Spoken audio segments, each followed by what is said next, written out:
Well, good evening, crew. How are ya? Give me a 5x9 or a 5x5 if you can hear me nice and clear. It is a dark and stormy night tonight outside the station. I hope all of you are doing well out there.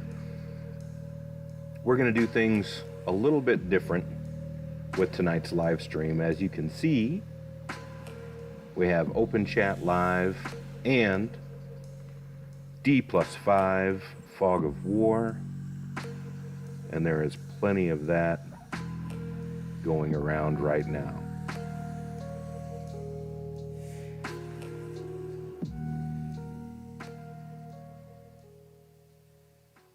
So in the background, I have a few things that I can't show you that I'm also monitoring. You might hear some sounds from it every once in a while. They are the AP news wires, or AP, I shouldn't say news wires. They're the AP live feeds of Jerusalem and Tel Aviv, which aren't really telling you much these days as it is, after the order went out from the ISR government to start scaling back coverage of what's going on over there. And some people have been fined, some people have been arrested. There's been alternative media that's verified that phone cameras, depending on who you are over there trying to cover events, are taped with a red tape for easy visibility, and very few things are allowed out. It's very much controlled in order to keep narratives controlled. And the same is going on in Iran as well.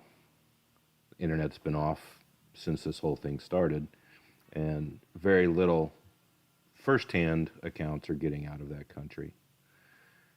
The accounts that are getting out and being posted are more than likely Mossad and CIA individuals, agents, that are doing on-the-ground reporting, and they're basically reporting back through social media because all of the communication inbound and outbound of that country is monitored and controlled and pinpointed.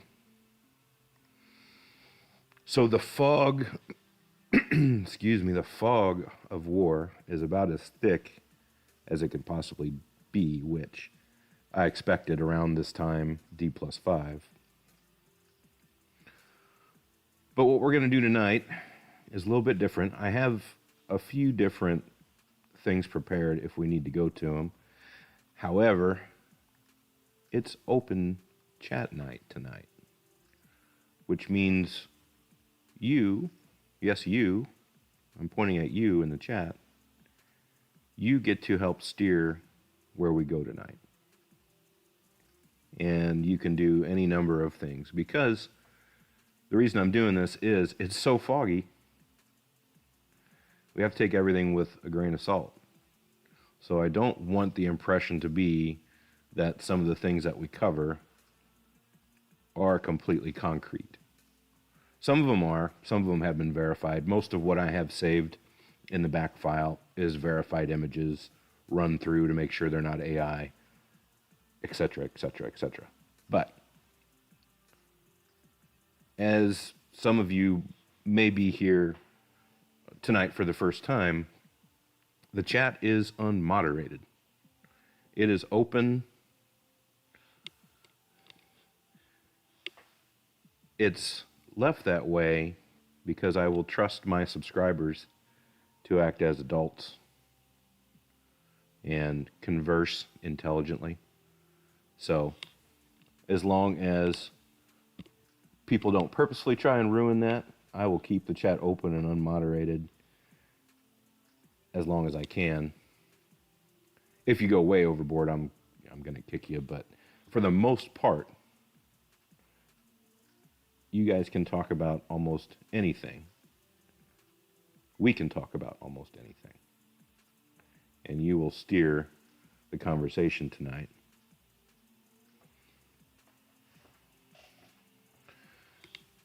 So, let's do I wonder if I can do this.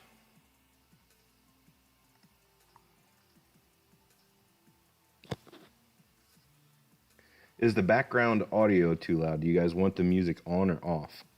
Is the question. The first question, I should say. Is it covering up the voice, or is it giving a decent ambiance?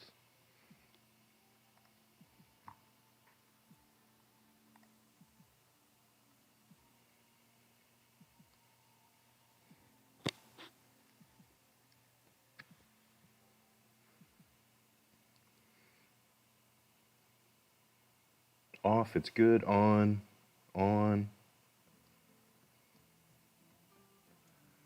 I'll probably turn it down a little bit.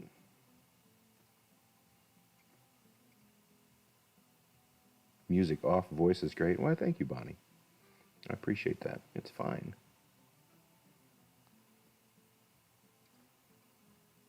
Leslie, it's nice to see you in here tonight. Thanks for coming out on the dance floor and not hanging in the Lurkers Lounge.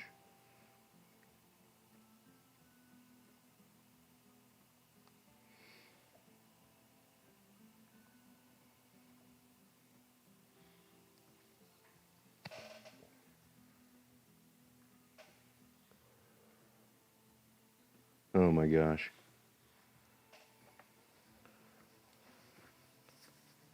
Sandra, you are too kind.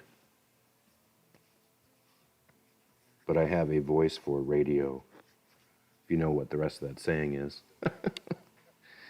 My mom doesn't think so, but I think so.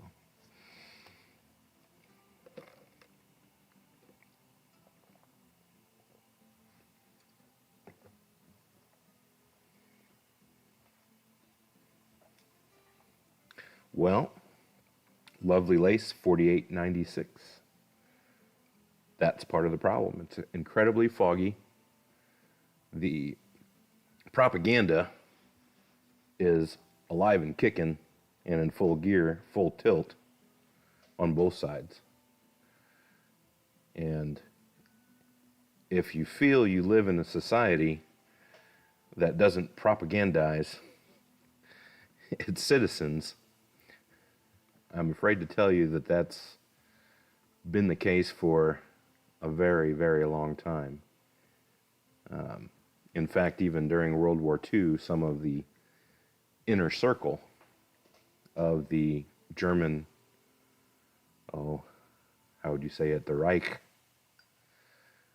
there's several quotes from their personal journals and conversations and things like that that comment how well the United States does in the game of propaganda and how they wish they had a similar skill set, if that tells you anything.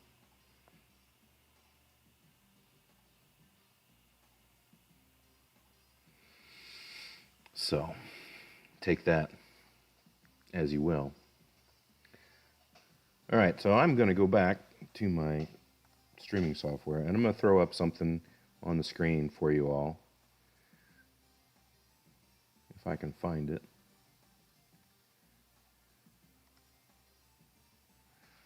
So since tonight is open chat, and tonight we're going to go a little bit wild in the chat box, I'm going to do my best to keep my eye on the chat, but here is the best way to go about it, the chat culture. Have an open mind, articulate your thoughts civilly. That means politely, respectfully. Don't soapbox, don't street preach. There's no need for long verses of text, religious text, or different treatises on physics. It doesn't matter what you pick. There's no need to throw paragraph after paragraph up there. Think about what you're going to type, what your point is going to be, condense it down the best you can, and use that for your discourse. So, no links, no hyperlinks, don't soapbox, don't street preach, Don't put 10,000 cupcakes in the chat. If you want to get my attention and you have a question, a comment, how to steer the conversation is use the @ and username. So what I do quickly is I usually cut and paste, highlight someone's name, paste it in the chat, type out what I want to say, and send it. And it's very hard for me, if you could do that for me at least, if you're going to be addressing me, make sure you do that, because it's very hard with the amount of chat that I have to see to keep track of everything. And if it gets moving too fast, I really don't want to have to put slow mode on. I want everybody to be able to talk to each other, you know, in a smooth fashion. So is that clear as mud to everybody? I hope so.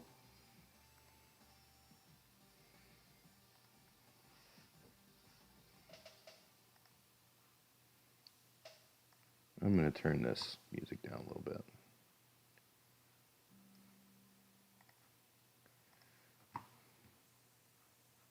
And check on my other live feeds here, just in case. I'm going to turn them up a little bit, so we might hear some booms. It is approaching dawn in Israel. I don't have a radio up, or at least a radio interface right now. I don't have the SoFar app up, none of that. So we'll see where stuff goes.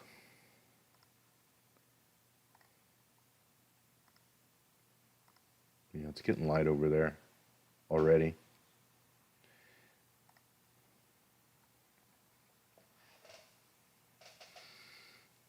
Okay, guys, what do you want to talk about?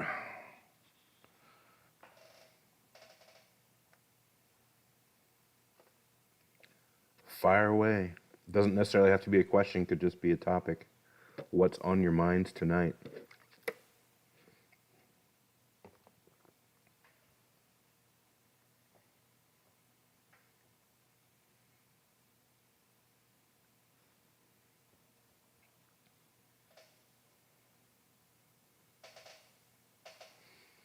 Are you addressing me, Brent? I don't see I don't see my @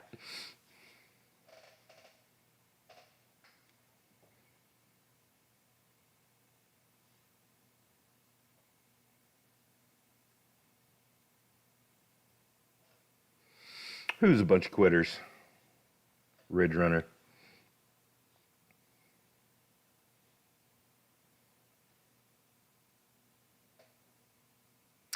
Oh, you are addressing me, Brent. Okay.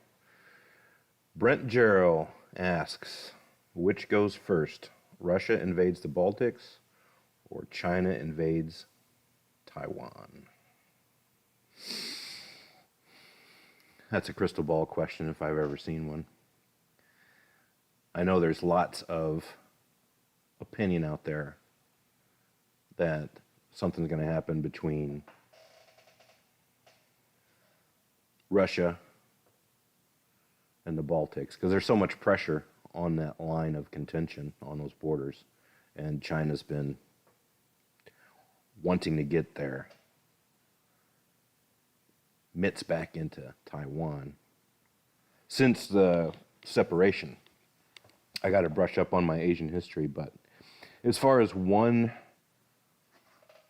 line of contention going hot versus the other,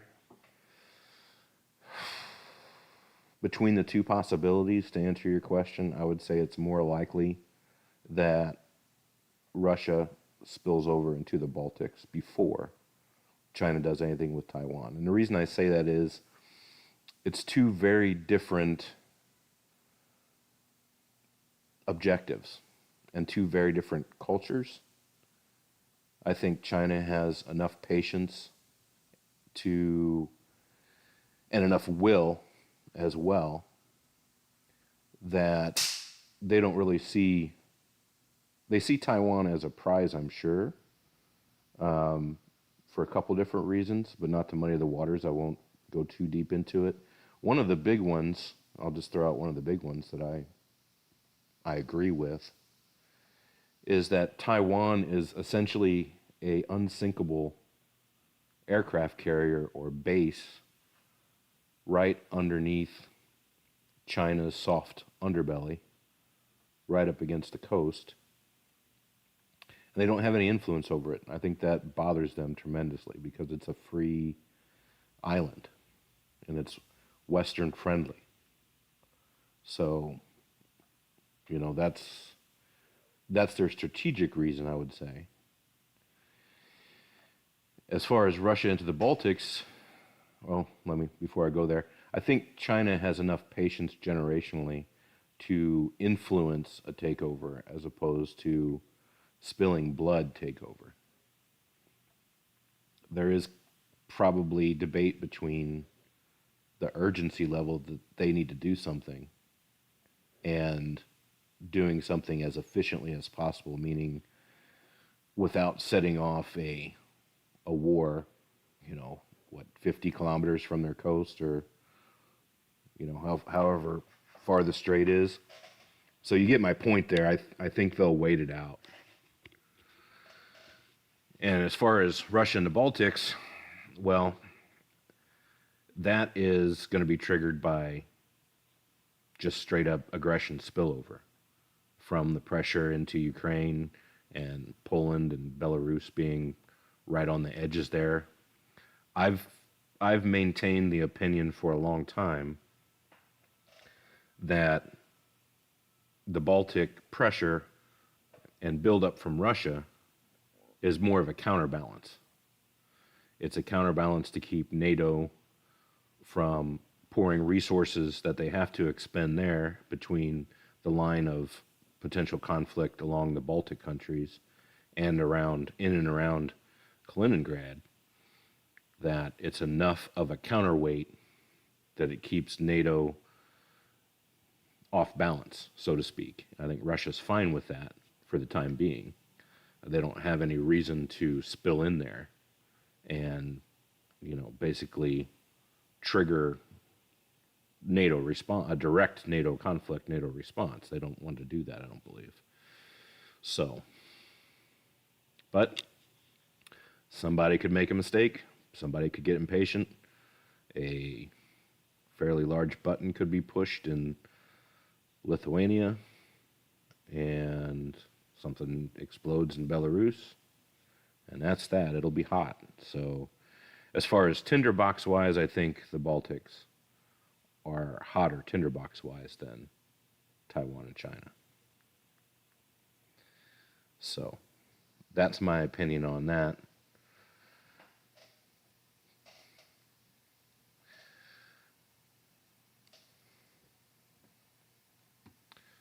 All right. How far do I have to back up here? Oh, not too bad. Reading through. Stephanie the Abstracted Noodle. Whether or not milling my own grains for flour is worth it. Well, depends on what kind of operation and how much resources and time you have. I think growing and milling your own grains, if you have the space, the manpower, and the ability to do so, just the health benefits alone, in my humble opinion, would be worth it. Especially if it's a more ancient grain or heritage type grain variety that you don't have to spray with, a half a ton of glyphosate or whatever that stuff is, that nasty stuff. So, yeah, I mean, if I had the space and open space and sunshine and time, absolutely I would. But that's a lot of work. But yeah, I would, just to have yourself or your family eating better, knock yourself out, I would say. Go to town.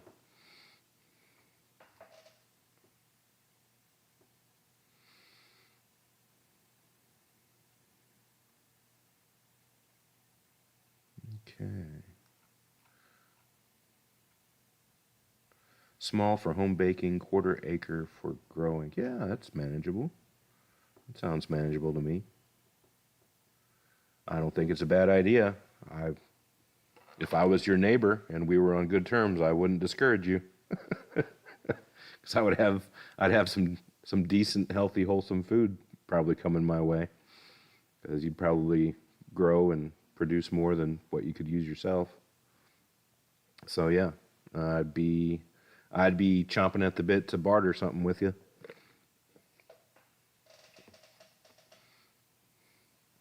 Thank you, oh wise one. No, I'm a rodeo clown. I'm a rodeo clown. I'm such a clown, I'm not even watching how many people are watching the stream. I'm just going to try and focus on talking with you guys tonight. And don't forget, you can talk amongst yourselves. Just remember to at the username so I don't get all cross-eyed looking at the chat.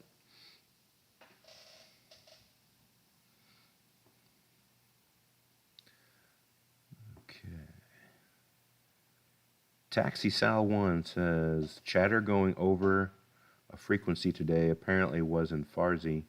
Some saying a call to wake up sleepers, my opinion. Well, Taxi Sal 1, I've seen that. It's been designated in the catalog that us radio nerds watch when it comes to number stations. I think it's V32. Might be able to put that up on the screen and Priam, see what information is there. But yeah, I've heard about that new station. It began broadcasting, I think it's 1800 UTC, which is for Central Time here. I think it's around noon, if my math is right. And it's 5-digit, I think it's 5 numerical digit only broadcasts. Groups of 5 digits, and I think they designated it V32. Let's see if I can. I know a catalog entry has been started on it. It's interesting. Could it be for sleepers? Maybe. The fact that I think some of my fellow radio nerds have picked it up in Canada pretty clear. Maybe, but that's also just the plain nature of high frequency with a appropriately put together station. You know, you don't need, if you do everything right for exactly what frequency you're going to talk on, and you're efficient with it, you really don't need a whole lot of wattage to get around the world. That's the magic of HF. You know, about the same amount of power that you need to properly burn a 100-watt light bulb will get you pretty far, if your station is set up correctly and propagation's in your favor. So, let's see. We'll navigate it together. I'll tear this tab off, move that over to the desktop. I'll show you exactly what us nerds help look at or use to help each other with. Probably one of the best sites, but since it's a V as in Victor configuration, it's going to be under other. And let's see. Yeah, V32. If you can see that all right. 7.910 megahertz or 7910 kilohertz in USB. Persian voice. Yeah, 1800 UTC. That's what I thought I remembered. Oh, they added a time. 0200. Interesting. But back to your question on whether or not it is sleepers. Let's see what time it is now. Yeah, it's 4 UTC. I thought we missed that window. There's also a couple radio guys that have done TDOA, time delayed acquisition of signal, to try and pinpoint where that's coming from. And most of the reports from the guys are coming back, guys and gals, are coming back that it's somewhere around the Red Sea. So that would kind of take it into the possibility that it would be Mossad. more than likely. So if it had pinged, you know, right under the Caspian or something like that, yeah, it'd be different. So as far as we know, let's see what you guys are saying here. There are some beeps transmitted, they say. Origin and purpose of the station are unknown, but preliminary evidence makes the Iranian origin less than certain. So yeah, I think they've updated this since I looked at it last. Da. Since March 4th, Iranian bubble jammer has been observed also on that frequency, suggesting that V-32 is in fact an adversarial operation against Iran. So yeah, it looks like there's some evidence stacking up in the Mossad column for that. So, but we'll watch it. We'll watch it, see what's going on.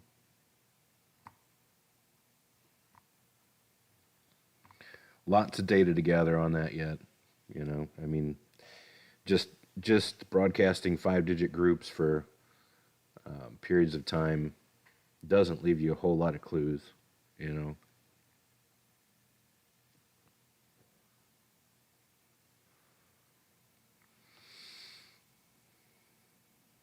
Yeah, you're welcome, Taxi Sal. Let's see. Hopefully that answers your question. And if we were closer to time, I would pull up an SDR window and we'd listen to it together, but I got a feeling it would be akin to listening to paint dry. Akin to watching paint dry.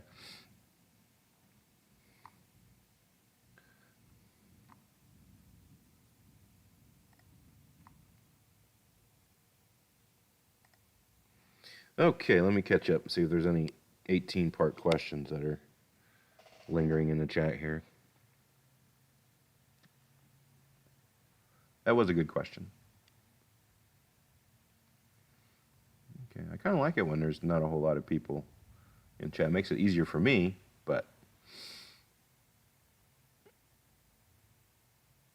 you guys might get lonely out there.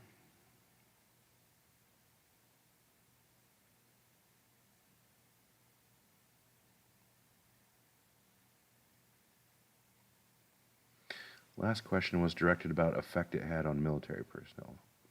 Sandra. So you had a... Must have had a question further up here.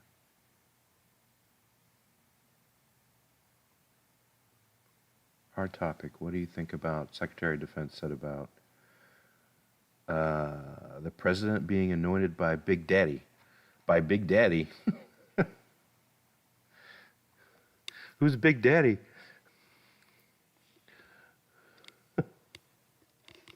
I thought we had an electoral college that did our anointing, but maybe you can hop back in here. I think I know what you're driving at. There was a story that I saw, came across the wires that, Trump, you're doing the work of Jesus or something like that. Is that what we're talking about? Yeah, God, you can say it. This chat is open, guys, honestly. If you are an atheist, you are welcome in here. If you are a Christian, you're welcome in here. If you're a Muslim, you're welcome in here. I don't want to turn it into a religious roundtable, but you guys are, everyone is welcome. So,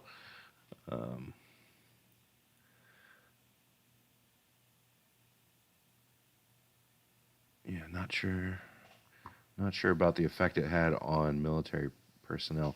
I don't know. You know, I think our military, if I'm being completely honest and just my humble opinion type thing, I think our military hears all kinds of fluffy stuff, you know, from both civilian and the higher up top brass and stuff like that. And we have a professional, all volunteer professional military, and I think I think the U.S. military is very good at focusing on the task at hand and their level of training, their expertise, and professionalism while they conduct themselves in both peacetime and during combat operations. So I have high confidence in the military to ignore that BS and operate along what their vows are. That's kind of my take on that. That is not, when stuff like that happens, and here's the where it gets into the wild conspiracy board of newspaper clippings and red yarn, just my opinion. I think that's more posturing. I'm gonna have to shut that off. That's more posturing for domestic consumption, MAGA base, nationalist Christian movement consumption, to make them feel good about their dear leader. I think that's what that's for, more than anything else. And it's also, at the same time, PSYOP stuff, it's also very divisive. Because there's a good chunk of Americans that don't really care to see that brought into the halls of government and wish it was left out. So it riles people up for different reasons. Some rally around it and some cringe at it. And, it could be done without. One of those things that could have been an email, I guess. So, I think they would. I think the political class would do better by leaving those kinds of stunts out of it when it comes to dealing with the military, especially as it trickles down to the Secretary of War. But at the same time, it does what it does, and it's said because it does just that. If that makes any sense, it's for everything but military consumption, in my opinion. So,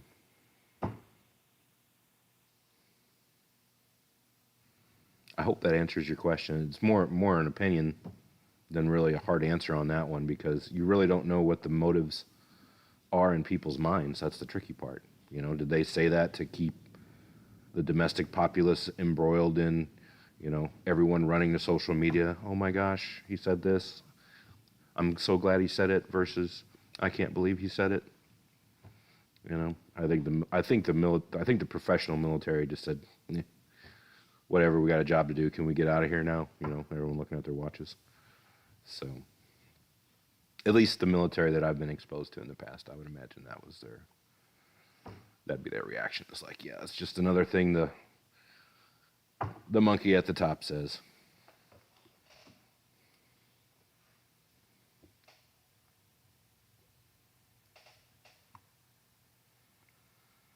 Let's see.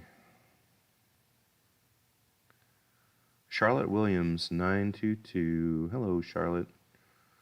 Do you believe there will be sleeper cells activated in the U.S.? I think the risk is there. And you might be the first one to cause a pull from the file.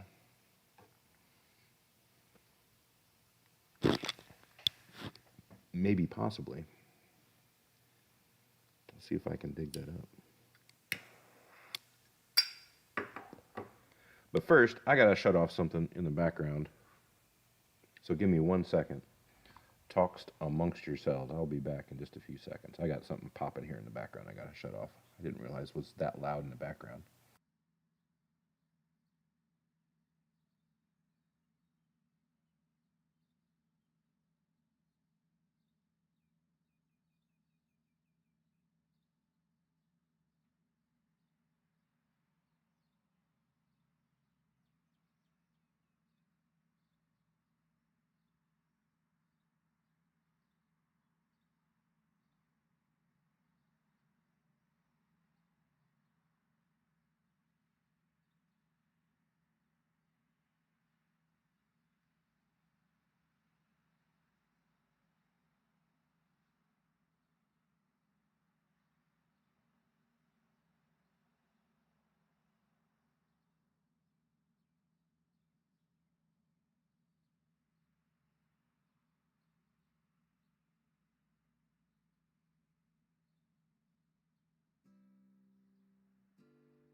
Well, I can't find it in my file, so that must mean I've seen it and put it in my mental file. The question was, do I think there could be sleeper cell attacks here in the United States? Certainly do. We've been hearing about it for years. There's quite a few personalities that are building their own identities and their own spaces on social media around it. Sarah Adams being one, as she was a former CIA targeter, very much a legend in the Great War on Terror operations, especially CIA. I mean, CIA targeter, you don't get much more in the know on who is where and doing what than that. Is some of her stuff, some of her information sensationalized for social media? Sure, but I think the raw data is there. He doesn't talk about it much, but Michael Yon is another one. I think he was I don't remember if he was former Army or Marines. I know he was former military. He was combat photographer for a long time. He almost single-handedly brought a very laser-focused attention to the general public, which was known in intelligence circles for a long time. But the infiltration methods through the southern border of Iranians, Chinese, especially, he was probably more concerned about the Chinese than the Iranians, but he highlighted and actually went down and hung around with the Central American locals, tribes in some cases, basically Indian tribes in the area, hung out with them to gather intel for months, and he uncovered a incredibly complex, far-reaching, in some cases, different governments involved, the shell entities of the UN and other NGOs from our own government, from the Israeli government. We're down there helping migrants get through the Darien Gap.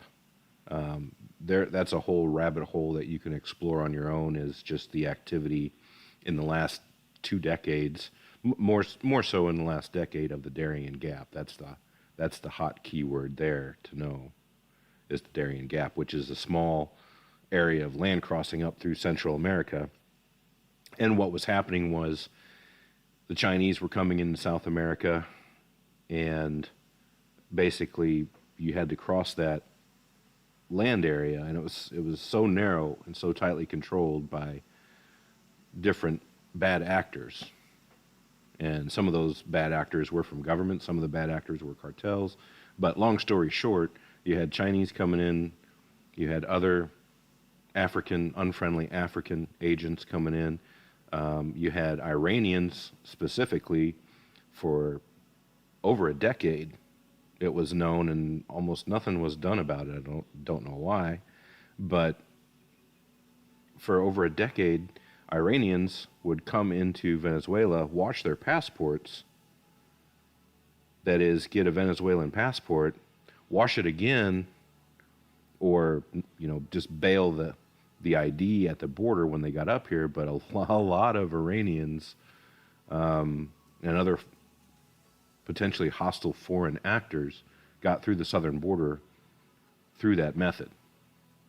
And the washing passport thing is especially bad because we didn't have any type of State Department consulate relation really with Venezuela. It was a hostile state, so whoever they let in and washed, we'll never know unless we can pick up on the data trail when they got closer, got over the border, work backwards, but that's a whole lot harder equation to unwind. So what do you do with that? I thought I had a graphic. I think I've seen it. I'll probably try and find it for a future stream, because unfortunately I'm almost certain I'm going to cover some type of event here in the near future, and not cover it live or anything, but we'll have to talk about it. The probability of something happening in the United States that is terroristic in nature is almost a certainty now, at this point, unfortunately. Hezbollah Unit 910 is another one to look into. And that's just looking at Middle East terror cells and ignoring a whole subset of data, a large, voluminous subset of data about military-aged Chinese in Canada and in the United States, coming through the southern border, coming through Canada. That's a whole nother ball of wax. But as far as Iranian actors, yeah, they're here. Whether they got the stones to do anything, whether they got the orders and had the organization, I think they had the organization, I think they had the resources. The big thing for Americans is the populace, unfortunately, has the attention span of goldfish, and the media doesn't help. The government propaganda doesn't help. We're pushed on from topic to topic faster than you can digest it once you stumble across it. And the average Joe is just trying to basically survive, pay their bills, keep a roof over their head, maybe have some insurance, gas in the tank, and some food on the table. So you talk to the average person about Hezbollah 910, they're going to look at you like you just landed from another planet.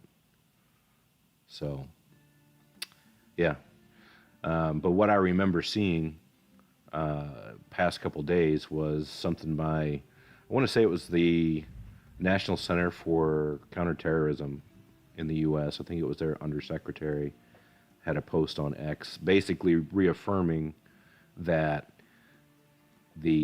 that segment of government, even though the staff has been reduced due to the government shutdown, run that through your mind filter. At this time, when we've launched a major operation against a Middle Eastern foe, against Iran, and inflamed tensions over there, we have a short-staffed counterterrorism department. But they're working 24/7 to keep us safe, all 17 of them or whatever, in a small office in somewhere in Maryland, probably. So, yeah, that should make you feel real good. Makes me feel real good.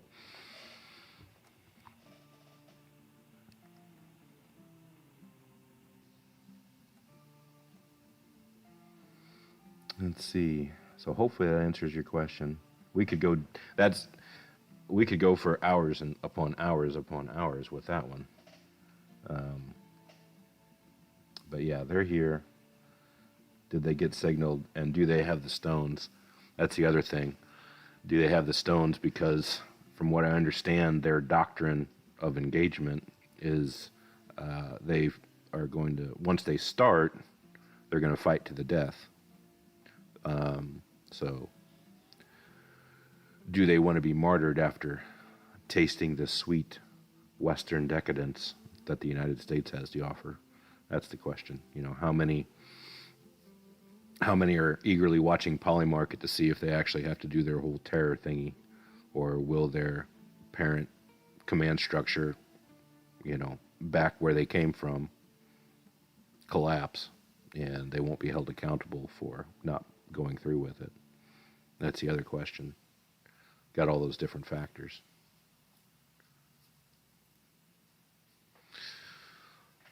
Let's see. Leslie Garner, thank you for using the tag. I appreciate that. Do you think Iran had chemical weapons? Yeah, they probably had an old stockpile. I know, if I remember correctly, during the Iran-Iraq war back in the 80s. I think it was the 80s. A very devastating war. Both sides used chemical weapons. So, you know, I know they're there. They certainly have the scientific community to develop them. Did they develop them in any meaningful stockpile to really threaten anyone? I kind of doubt that, because if you look at the rest of Iran's offensive doctrine, you know, chemical weapons, nerve agents, biologics are incredibly fearsome weapons, but they're very hard to control. They're almost at whim to the weather, you know. So let's say if I was allocating resources and I was an Iranian commander, or high up or something like that, and, someone said, hey, do you think we ought to put chemical weapons on these ballistic missiles? I would say, no. Because by the time you go through the phase of delivery, which would be a regional ballistic missile, you pretty much couldn't use biologics because you'd kill everything through the temperature and pressure extremes that all that goes through, without incredibly advanced technological considerations, which would, push a warhead into the millions of dollars. So I kind of doubt that. Are there some stockpiles sitting around somewhere, some mortars, some old leaky, cases with goo leaking out of them from the 80s in a sand bunker somewhere? Yeah, but I doubt anyone from the IRGC or Artesh wants to go down there and mess with any of that stuff. So I think you can safely kind of rule that out.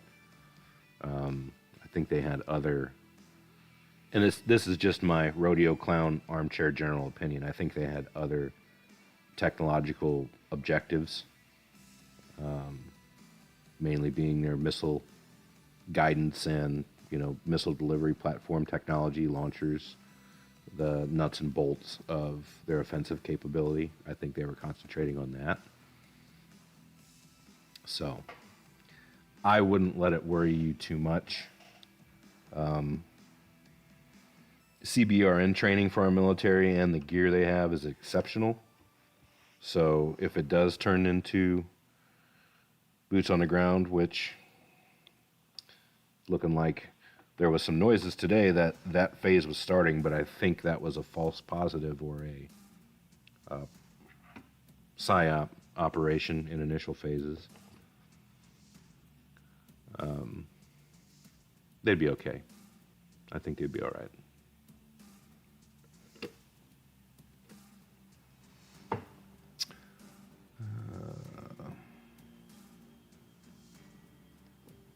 Pinoy Armament, what's your go-to weapon when SHTF? My go-to weapon during SHTF is gonna be my brain, my noggin. That's where you start.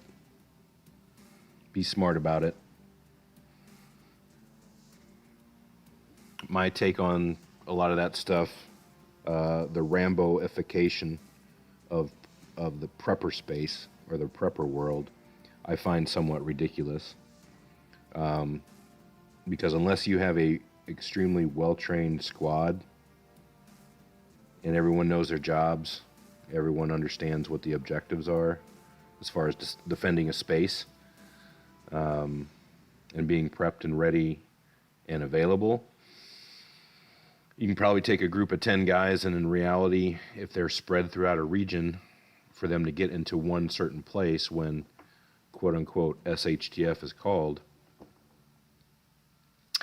probably 3 to 5 will show up. In actuality, the others will be bogged down in traffic, already taken out, alone, things like that. I mean, you can go off into the weeds on, well, I've got this property and I've got this setup and I've got 15 guys and I've got your best bet is to have something remote, nondescript, be very discreet in your movements and your activity, and it's very, very hard to do. Even if you have a remote property, your neighbors can hear the sounds of construction if you're clearing land for building buildings or to, put a defensive position in. It's just, you have to unfortunately blend in until the very last, and then you have to make it look like you don't have anything, like you're already picked over and you're more likely to catch some horrible disease that was acquired from malnutrition than a loot drop. So social camouflage is your best weapon in that scenario, and that requires using your intelligence.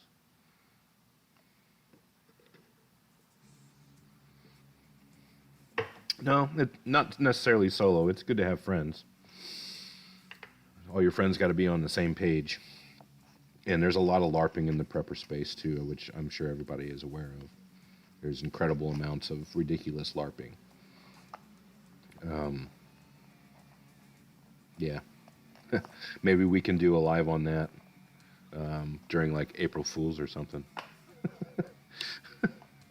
It's just there's just going to be so many variables to, you know, the SHTF that where do you start? You could have, there's so many possibilities that there's just no way to really prepare other than make sure your skill set and your mental preparedness is the best thing that you can do. Just be calm and rational. And you know, I think the bug out bag routine works well for people that are flighty. You know, grab the bag, go in the woods, set up camp, be feasting on deer and living like kings. It's like, no. most people will probably be dead of exposure inside of a week. Because there's only so much support activity that you can do and fend off nature for so long before it catches up with you without attracting attention of other humans. That's the hard part. You know, just think about a quiet section of woods and someone starts taking an axe to a tree. Doesn't matter if you got a silencer on your peacemaker then, brother. You've woken up, you know, a square mile at least. So I don't mean to poke too many holes into it. Hello, Holmes. Okay, I'm sure I missed some questions, so I'm going to go back to tags.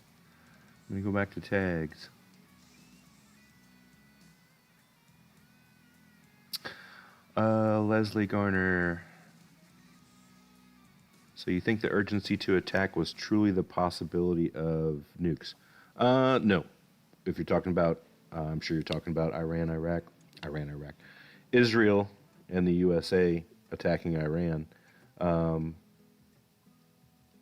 You will cause the first file pull. I know I have a file on that. Play you guys something from Twitter. I don't believe that Israel and the United States attacked Iran over nuclear weapons. And I think also there's two main motivators that I would say was pure propaganda, psychological operations, narrative shaping. And some people are going to find great fault with this, but we can probably dive into it. One, that Iran was weeks away from having a nuclear weapon. Well, that claim has been stated by the other party, being the Israelis, and some United States politicians have picked up on that as well. That's been a claim for a generation almost.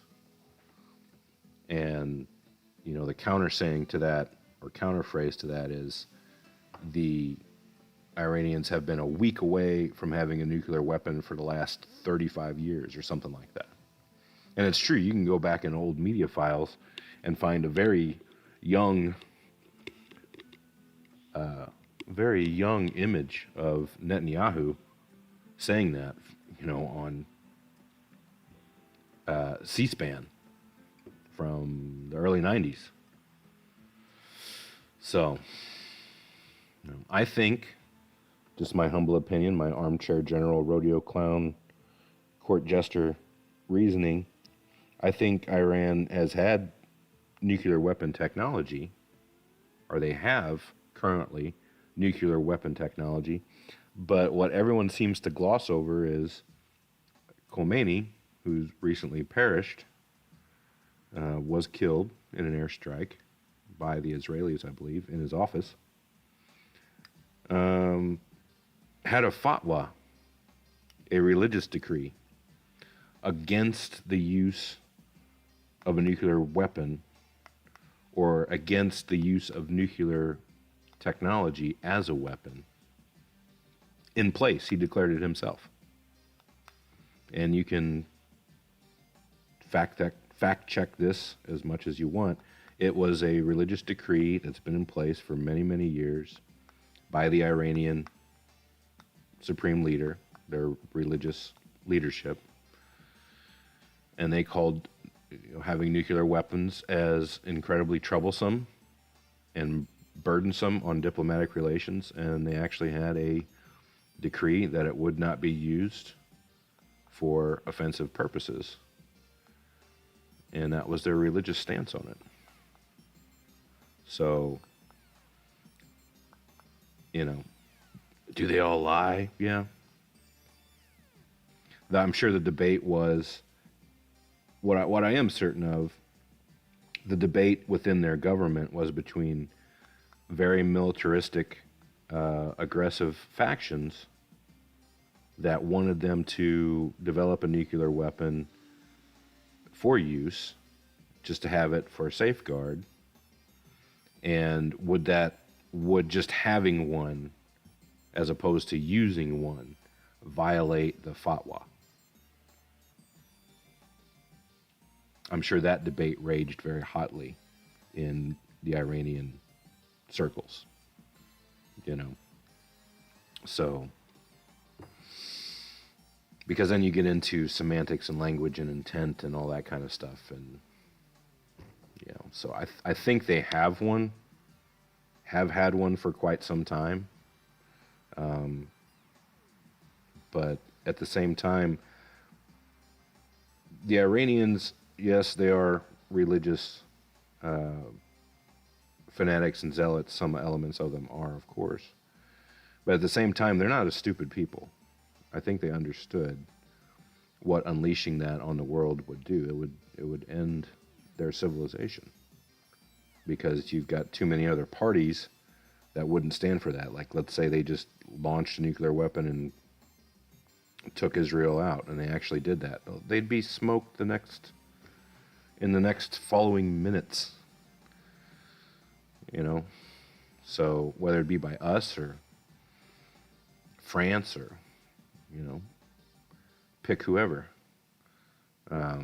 Or, the Samson option would have been launch on warning, and they would have smoked each other. So I think they understood that it was just the only thing nuclear weapons can do for a country anymore, and demonstrating that you have a functional delivery system of a nuclear weapon, is it makes the United States and other Western powers, if you're opposed to them from the start, like North Korea, it makes them leave you alone. They might isolate you economically, sanction you, things like that, but they're never going to push on you militarily very hard because you have a nuclear weapon, and they're just not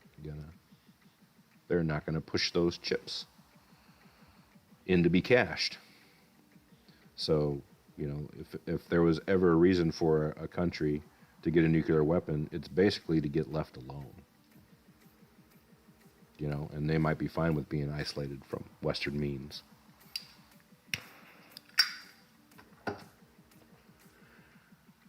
That's my take on that. Probably made a bunch of people hopping mad. Oh no, I didn't even say what would make people hopping mad. There is a school of thought out there, because, make sure I say this right so I don't have a fatwa issued on me. Let me just make sure my language is correct.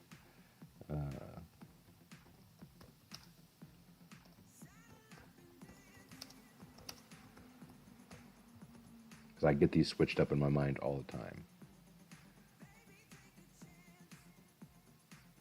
Okay, so the school of thought is, when you hear the phrase or the claim, that the Iranians are the number one state sponsor of terrorism in the world. There's a little bit of a problem with that. Yes, they do have these puppet strings into Hezbollah, and they are, friendly with the Houthis and other declared state sponsors of terror and things of that nature. Those things of that nature. Those types of organizations, yeah, they do have their own proxies. But as far as being the number one state sponsor of terror, Iran is almost overwhelmingly majority Shia. And if you look at the groups, affiliations that have done actually the most damage in the real world, actual attacks, the makeup of those groups and who they affiliate with, you'll find that they're Sunni, which according to the CIA, I think it's in the World Fact Book, the Sunni is only like 5 to 10% of the religious makeup of Iran. The rest are all Shias. So the Sunnis are the ones that at least do the heavy lifting, and they don't come from Iran. They come from other countries that Iran is currently attacking. I'm sure someone somewhere is going to take this out of context and say, well, Iran's fighting the actual terrorism in the world. That's not what I'm saying. I'm just saying I think that is a very handy claim to pull out of your pocket and slap on the table, because it resonates with a culture that's been exposed to horrific acts of terrorism like us. But it doesn't have much factual basis to it in all reality. Sounds flashy, sounds sexy, it's an easy sell, but it's not really true. It's kind of like ISIS. They popped up in Iraq, and Islamic State doesn't seem to attack Israeli interests all that much. I don't think there's been a documented case where they have. So that's unusual, one way to put it. So, yeah, be wary of folks that make that claim and throw that claim out on the table that they're the number one state sponsor of terror and responsible for a lot of the ills that we fought against. Are there bad guys there? Sure, of course. They've been opposed to us. They killed Marines in Beirut in the 80s. There's many people alive that remember the shock of that. And you had the whole Iran hostage taking before the Reagan presidency. So there's multiple milestones in more than one generation of Americans that give you every reason to not be a fan of Iran, for sure. But we've been just as opposed to them as they have been opposed to us in almost every turn throughout the years. So it's incredibly gray. It's incredibly confusing for the average person to just have the bandwidth of brain power to put toward thinking about all this crazy stuff and which religious group is affiliated with which terror cell and who did what and when. And I know it's tough. It's tough.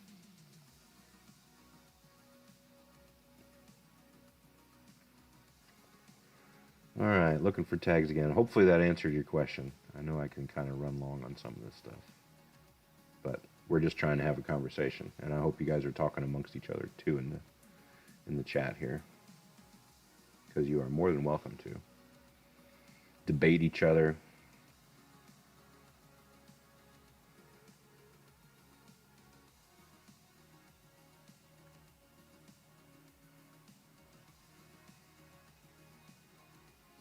See, homesteading. I did kind of address that earlier, so unfortunately, I'm gonna leave your question lay.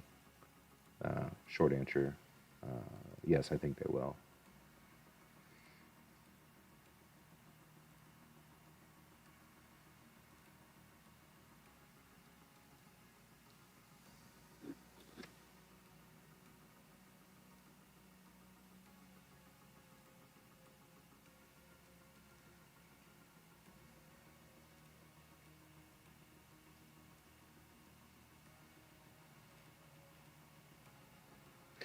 Amy Moss, good news that I can share. Let me put on timestamps here too, so I'm not going too far back.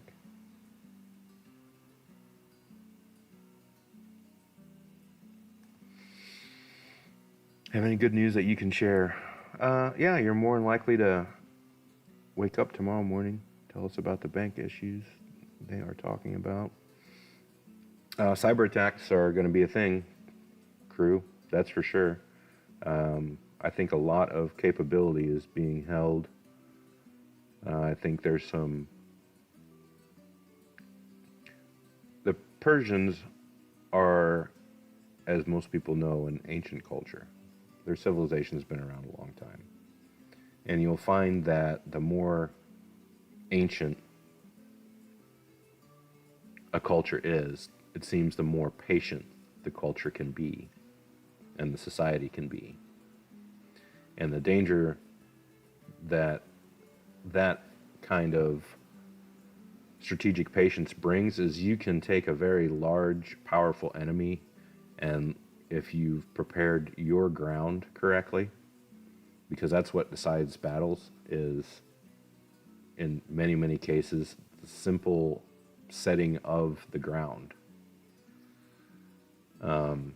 If you've prepared your ground accordingly, you can let a overwhelmingly powerful enemy just blast and blast and blast away. And yeah, they're going to get some stuff of importance, but like in the Iranians' case, a lot of stuff is underground, a lot of stuff is very heavily fortified and bunkered. And I think that they are holding a great deal of capability in reserve and away from danger. Are they losing stuff? Yes. Are they losing launchers and radar sites and the use of assets like military airfields? Yes, they are. But at the same time, Iran is a huge country. It's the size of Western Europe, from Germany into France, and equally north to south.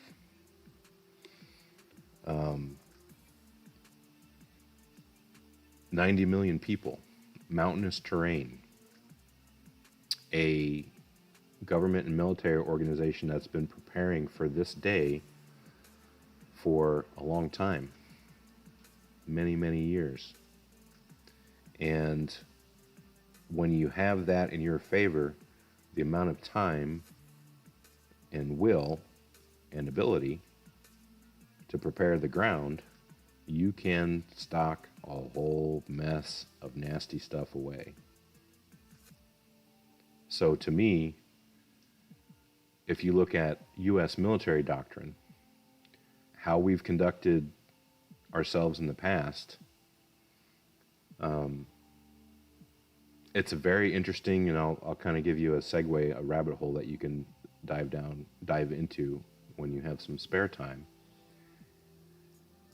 If you want to look at how mentality shapes conflicts over time.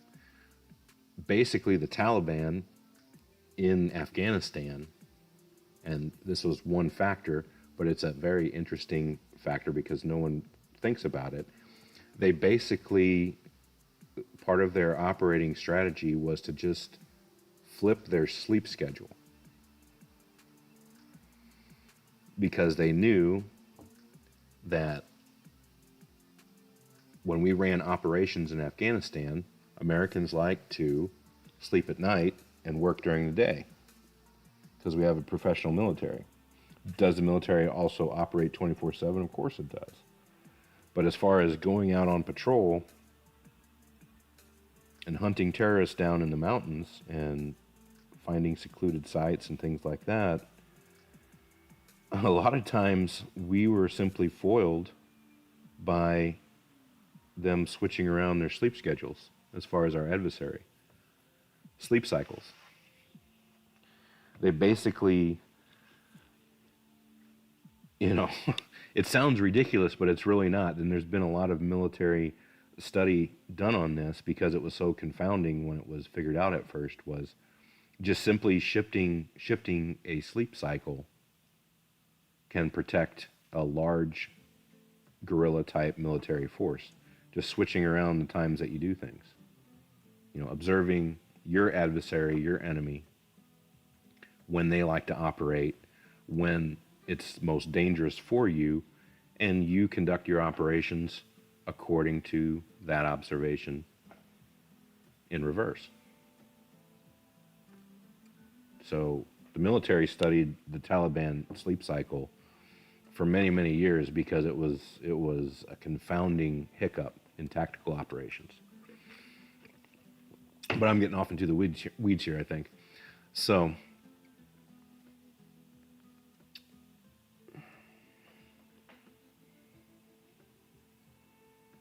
see, I trailed off there, probably putting some of you guys to sleep.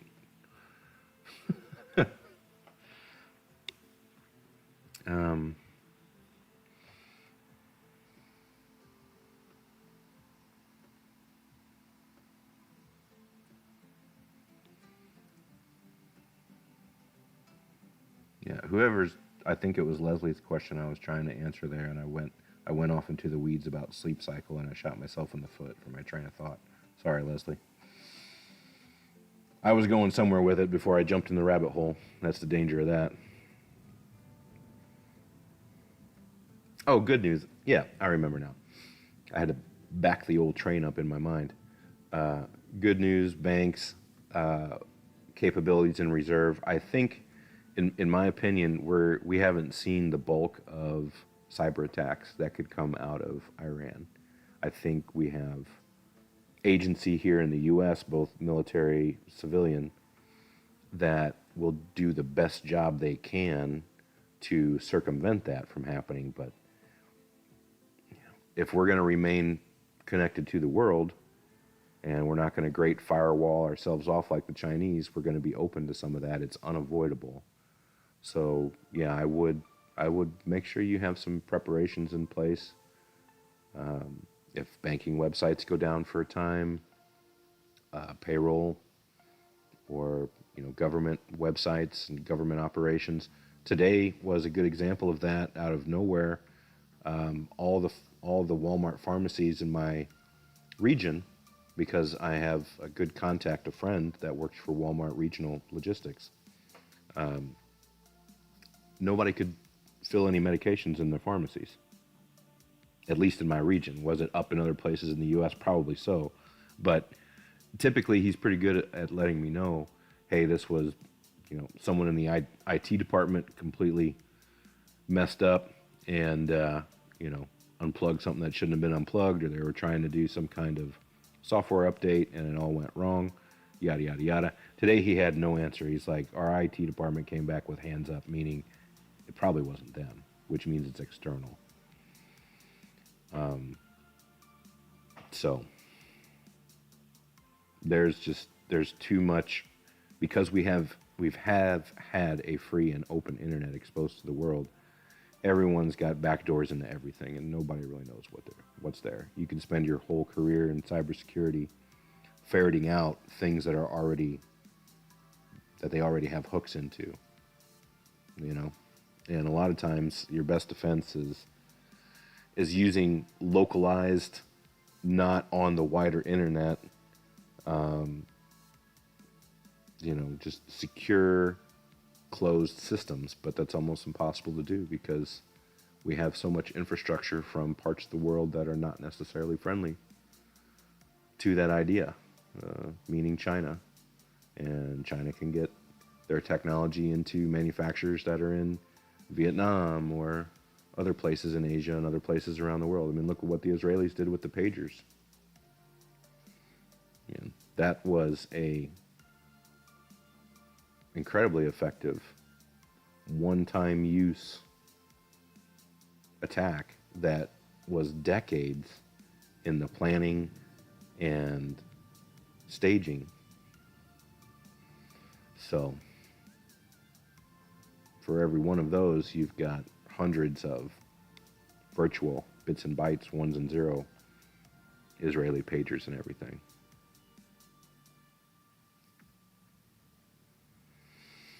Okay, who's next?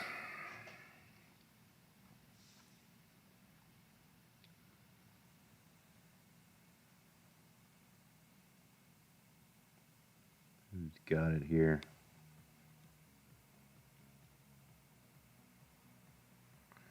Aaron White, yeah, I believe the Iranian thing, quote unquote, you ask, is more to do with knocking out Russia and China ally instead of being about nuclear weapons and terrorism. Yeah, I think it's twofold. I think Israel wants it for the greater Israel ambitions. They need Iran to be at least subdued in order to pull that off.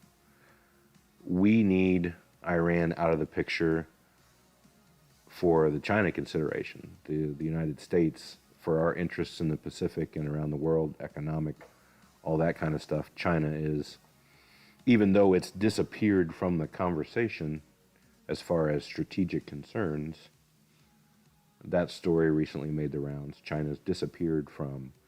China did not get one mention in the recent State of the Union speech as a problem of any kind, and that's because they're a huge problem. It was the elephant in the room that was taken out of the conversation. But yeah, Iran supplies so much energy to China that it's if they are controlled and contained, and a lot of that energy is taken offline, that's a huge blow to the inputs into the machine that is China, the industrial machine that is China, which is far beyond. The Chinese are far beyond, as far as industrial scale and capacity, what we ever were at the height of World War II. And logistics wins wars. Supply, industrial might wins modern warfare. So we know that fight's coming. They know that fight's coming. It's in a great many studies of how empires rise and fall in influence. We've had enough of that in history over time to look at the recipes of that soup, and everybody knows it's coming. So everyone's starting to do things about it and try and position. We're trying to position to not burn out at 250 to 300 years of age as far as a nation, which is for, there is a lifespan to societies. You can burn out a society. I think in the ancient world it took much longer, over centuries, just because daily life was slower. Generations plotted on, the timelines were slower because there wasn't the technology. Now we have a technological pace that is such that we can accomplish so much more, build upon itself in each generation, that the civilizational timeline, I think, moves much faster. But don't pull me off into that weed. Into those weeds. We'll be here till 4 a.m. talking about that stuff.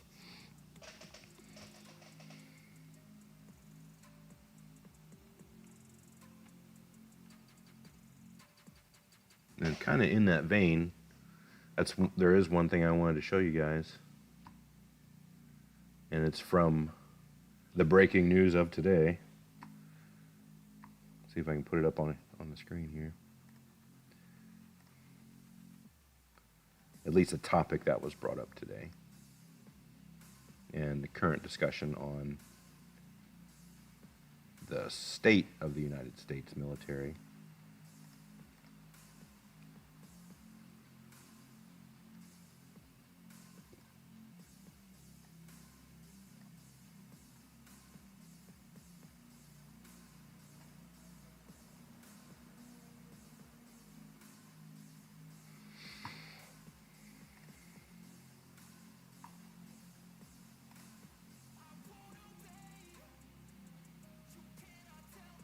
So right when you say, this dude, T-Man, I like to call him,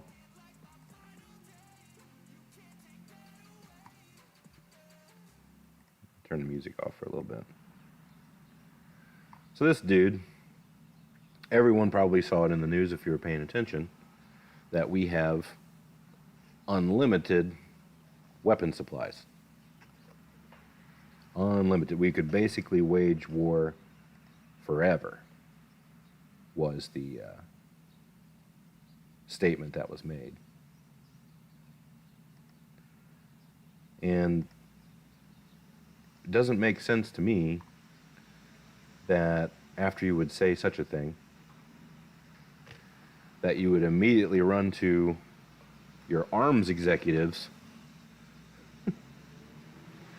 to push them to boost weapon supplies. And this is put out by the Navy Times, so I kind of doubt political. Maybe there is some there, but, you know, out of the Navy Times, you would expect that there wouldn't be a lot of political bias in there.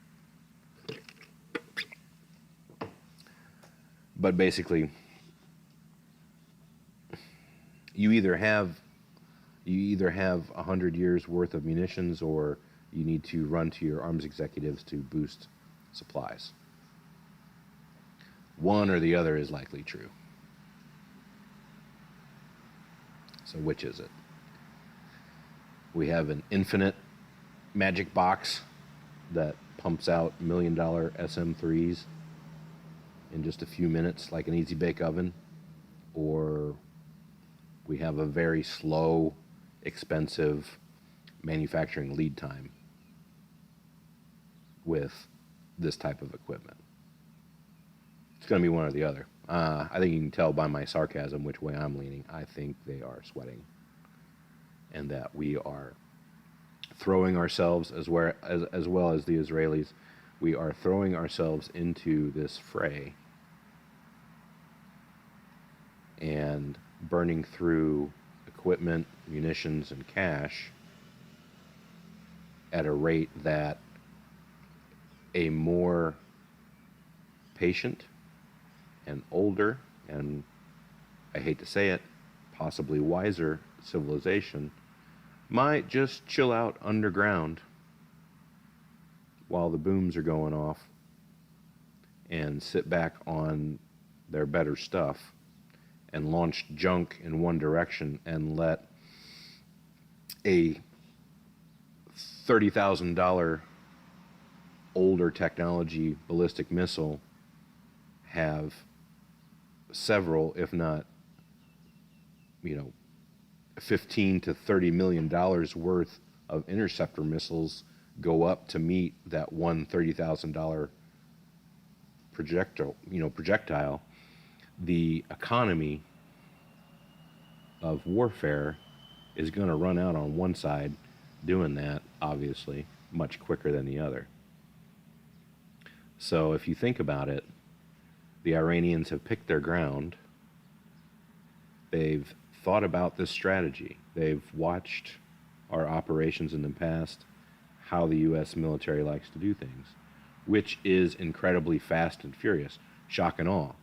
Since the 90s, with our technological capability, our offensive weaponry, our doctrine has been fast and furious. Well, how do you beat fast and furious? You beef up your defensive capability, and you sit back and you rope-a-dope. You let them throw all that magic jazz in the pile. And just keep on throwing. And one side keeps on guarding. And waits until one or multiple factors that aren't in your favor happen. And that is, you tire. In our case, economically, we start running out of munitions. Or on the other hand, you get comfortable. And that was another thing I wanted to pull from the file for you guys. Wait, am I not showing this? Am I? I'm sorry. Unless my, okay, I am. Whew. My YouTube page was behind, so I thought I was just talking into the wind, but no, you guys have been seeing it. So, the next thing I wanted to pull from the file, as far as cockiness goes, and caution, because as much as everyone's hearing that it's all sewn up, there's no missiles left, there's no defenses left, everything's blown to bits on the ground. I'll show you guys a video, some of you may have already seen it.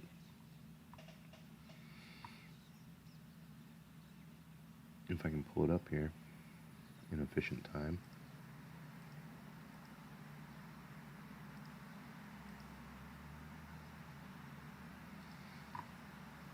Pull it from the old file Rolodex here.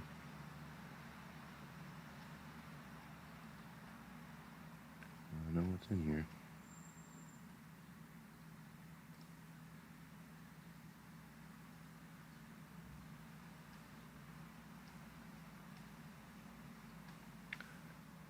Too much data.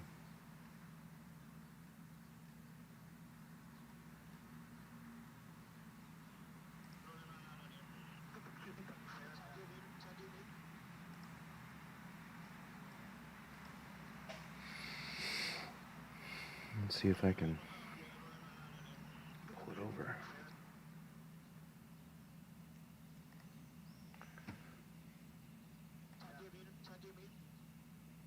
I'll just pull the whole Twitter over. This was something that OSINT Technical, among other accounts, had posted.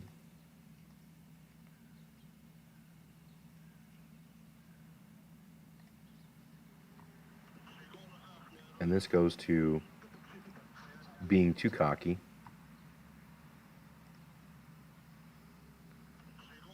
Up here.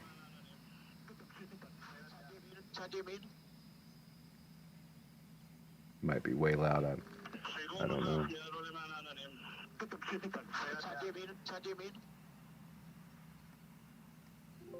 So you can see there the red circle streaking across the lower left of your screen. This is a HUD cam or helmet cam from an Israeli F-16.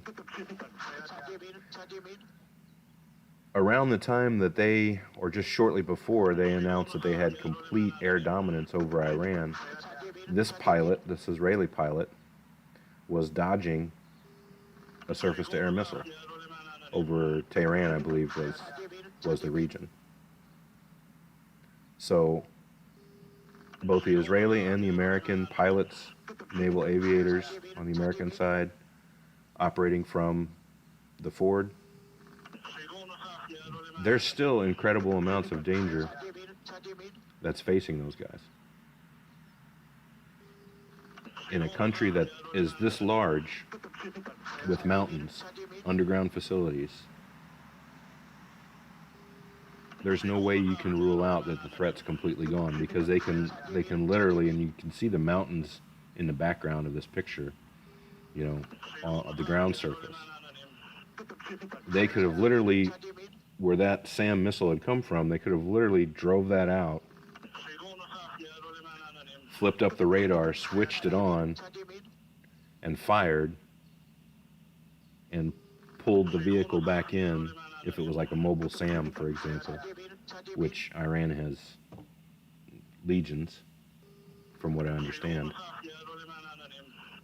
You know, there's rumors today, I don't know if it's been confirmed or expanded upon, I haven't checked the wires in a while, that an F-15, not the 3 that were shot over Kuwait, that it's possible, you know, the rumor mill's kind of stirring, that an aircraft, possibly an F-15, don't quote me on this, was actually shot down over Iran today, you know, in the daytime, earlier today for us, and the Iranians have 2 airmen as POWs right now. So, whether or not that's true, only time will tell. I mean, the news will come out eventually. You can't hide that forever, if that's the case. So, unfortunately, we'll have to wait and see. But yeah, that Israeli pilot was probably crapping his pants. Because they probably didn't expect that. They're probably operating and cheerleading and high-fiving in the locker room that they have air dominance. And this guy goes on his sortie to be greeted with that over Tehran. And if you ask me, personally, would I rather be an Israeli soldier, pilot, national, shot down over Iran, or an American? You better believe I'd rather be an American all day long than an Israeli shot down over Iran. There's no way.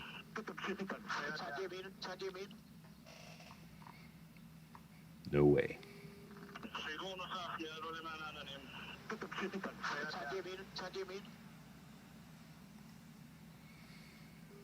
So.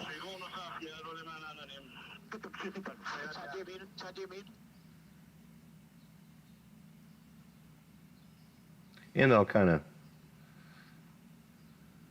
some hubris for myself because I did a live stream not too long ago.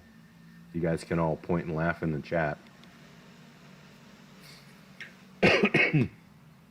I'll kind of make fun of myself here. I was talking up, and part of this is still true. I still believe it is true. But is it as much of a threat? I don't know yet. It's certainly in the opening hours, which I think the conflict has recently passed the 100-hour mark not too long ago. And there's a reason. See, I'm stepping into rabbit holes. You all got to stop me. There's a reason that I was concerned in the beginning, and there's also a reason, as far as tripping over rabbit holes go, there's a reason that the press or the military is marking the 100-hour mark, and that is because that's one of the benchmarks from our doctrine, or the U.S. military doctrine, is you should be at a very certain place in an operation as far as conquering a country at a 100-hour mark. And I don't think we're quite there yet. But anyway, back to making fun of myself. I was very concerned, legitimately concerned, about the presence of Chinese air defense systems and other ELINT equipment that was brought into Iran. Now, the only saving grace for myself so far is, have they drug it out yet? You know, are they using these radar systems, these multi-layered systems? Because I haven't seen, and there's been a lot of CENTCOM footage. I can't say that a whole lot of Chinese-looking equipment appears to be taken out. It looks like it was mostly the Russian and Iranian domestic equipment. I'll have to go through the footage again because I'm really looking for it. I'm not seeing it yet. So if the Chinese did bring a lot of stuff there, it's not been, at least from what I've observed so far, it doesn't look like it was destroyed yet as far as CENTCOM footage goes, which means either it's not there in the first place is a possibility. I'll admit that. Or it hasn't been, it was pushed in one of those bunkers and it hasn't been used yet. I think is another possibility. But at the same time, someone kind of beat me to the punch. And yes, this is a little bit hubristic, but if you want to make fun of me for a while, here you go.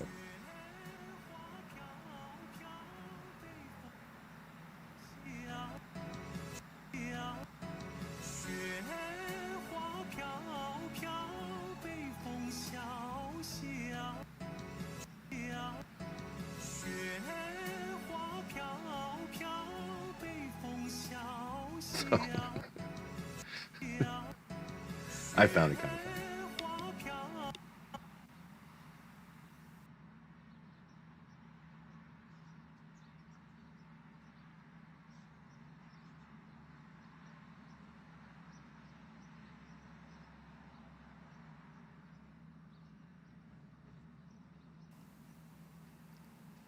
But there is a danger to cheerleading also. All right, what next, crew? We're at. Let me look at the time here. I hope you guys are enjoying yourselves. I really do. We're coming up. We're about a little shy of 2 hours. Stream's been running. Don't think I've dropped out yet. I'm not showing any warning messages popping up or anything, so network's holding on my end in the remote location where the station is. All right, it doesn't look like anyone's broken out into full out drag out WWE fights in the chat, so that's good.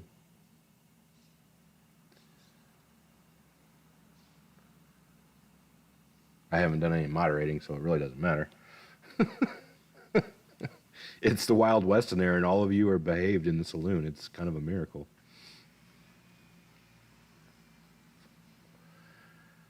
Sherry. Did you tag me, Sherry? Let me go back and look.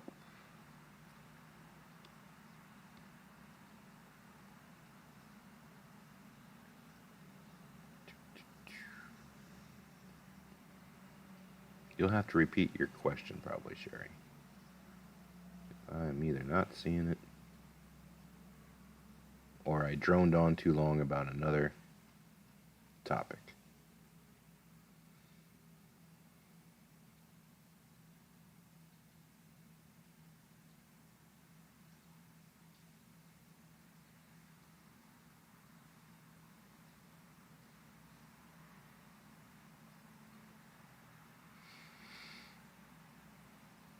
I'm looking for it, I promise.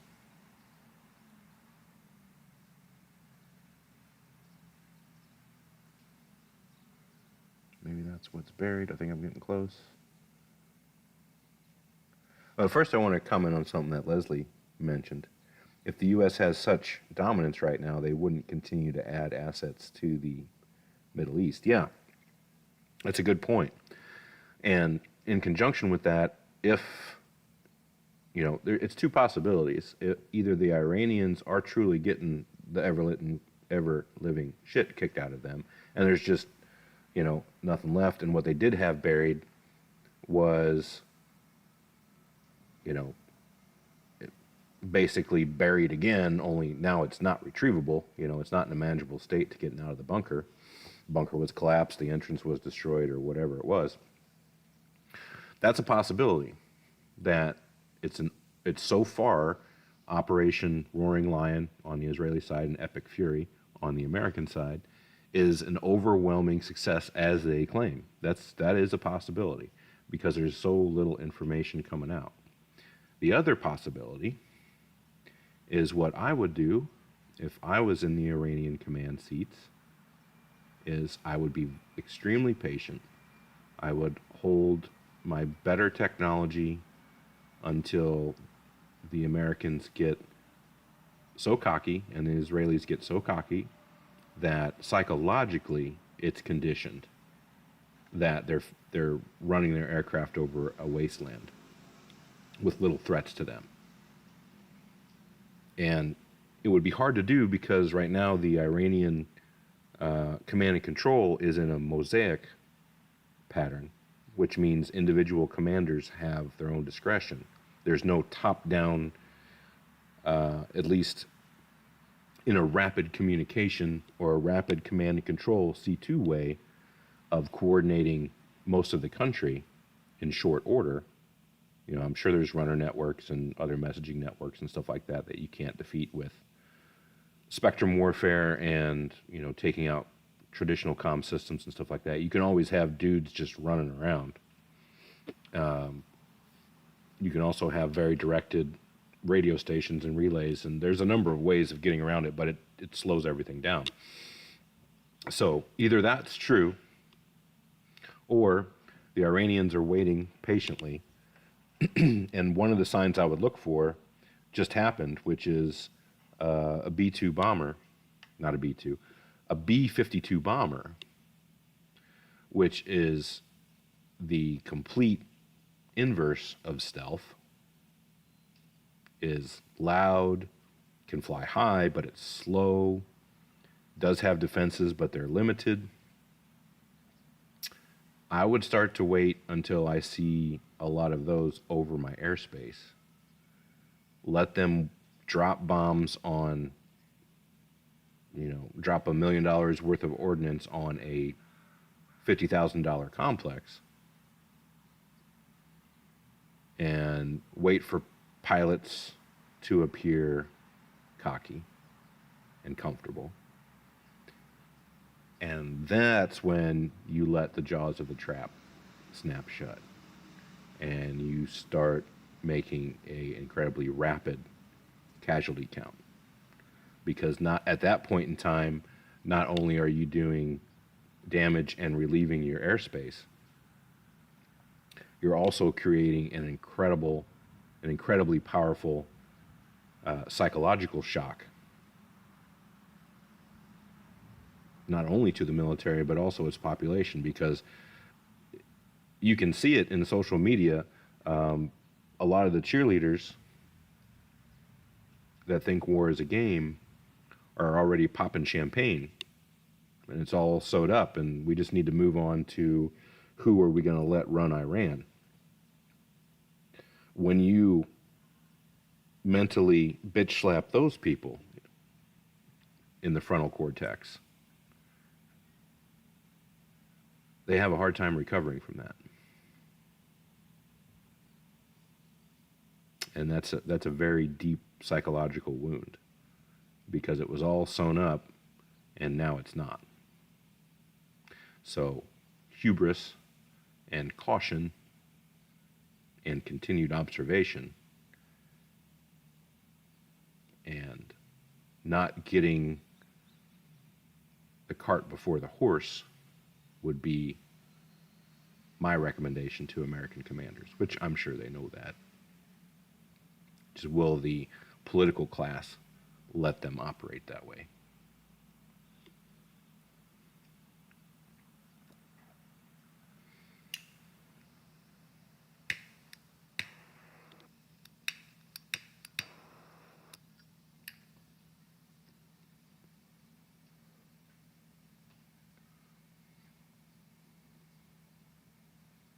Will Iran try to overwhelm Israel with missiles soon? Well, Charlotte, I think that's a possibility, and we're going to find out. I think in the coming days, because the censorship's already pretty high over there. They're taking damage, and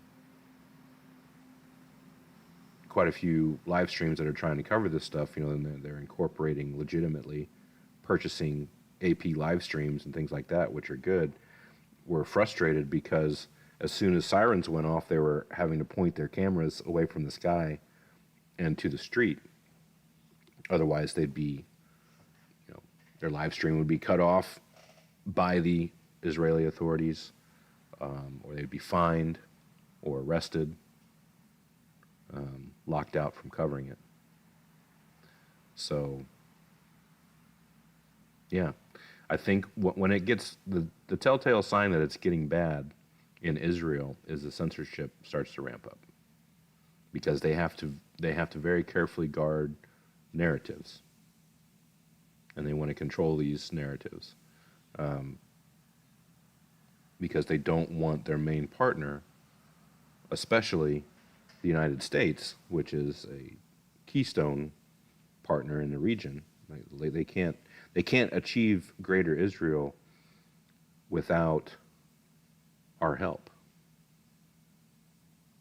And part of the component of greater Israel is also to kick the United States interests out of the Middle East altogether, where there's only one member standing at the end of the Hunger Games. Part of the recipe that makes that cake is that we are diminished as far as a sphere of influence in the Middle East.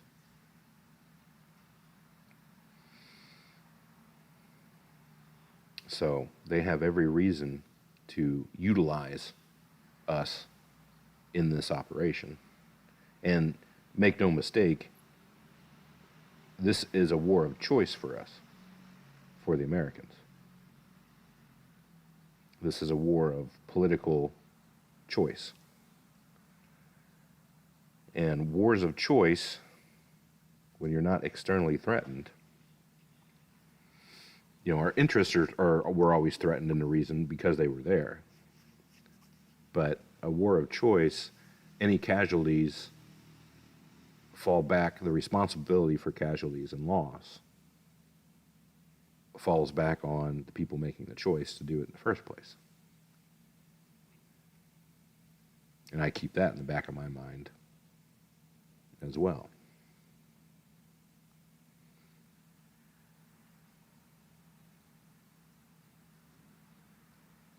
How much will China and Russia get involved? Vane asks. Vane's 9574. Well, I think they're involved certainly politically in a support role. China especially, I think, I did an entire live stream on how much China wants to soak up electronics intelligence, and still to this day, after everything popping off, that Chinese vessel in the Persian Gulf has happily remained in place, and it's just happy as a clam to soak up all the electronic intelligence of wave after wave of cruise missile and fighter jet, American and Israeli, operating in the region. They're more than happy to soak up that data, because the more sponge time, the more observation time you have in an electronic signal environment, it's just more data. And with more data, you can fill in more blanks. So China especially, right now, doesn't mind this. And they're aware of the cost. And the cost to China is they're going to have some reduced liquid natural gas if the Strait of Hormuz is shut down. Certainly oil. I think something along the lines of 20 million barrels of petroleum products, whether it's crude, liquid natural gas, and 20 million is as far as energy stocks are concerned, is an incredibly high number. So they're losing some oil, but they're weighing the cost and benefit. If they were critically concerned on energy supplies out of that region, they probably would be directly involved.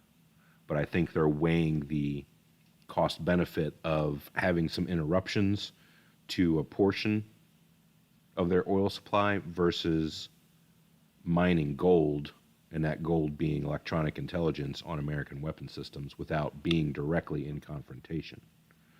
Because that's a perfect recipe, that's a perfect scenario if intelligence is the goal, because you are not directly involved in the conflict, yet you are in the same battle space of the conflict and seeing everything raw. And then you can take that data without pressure and digest it, pick it apart, reverse engineer it, and then change your systems in order to confront that in the future.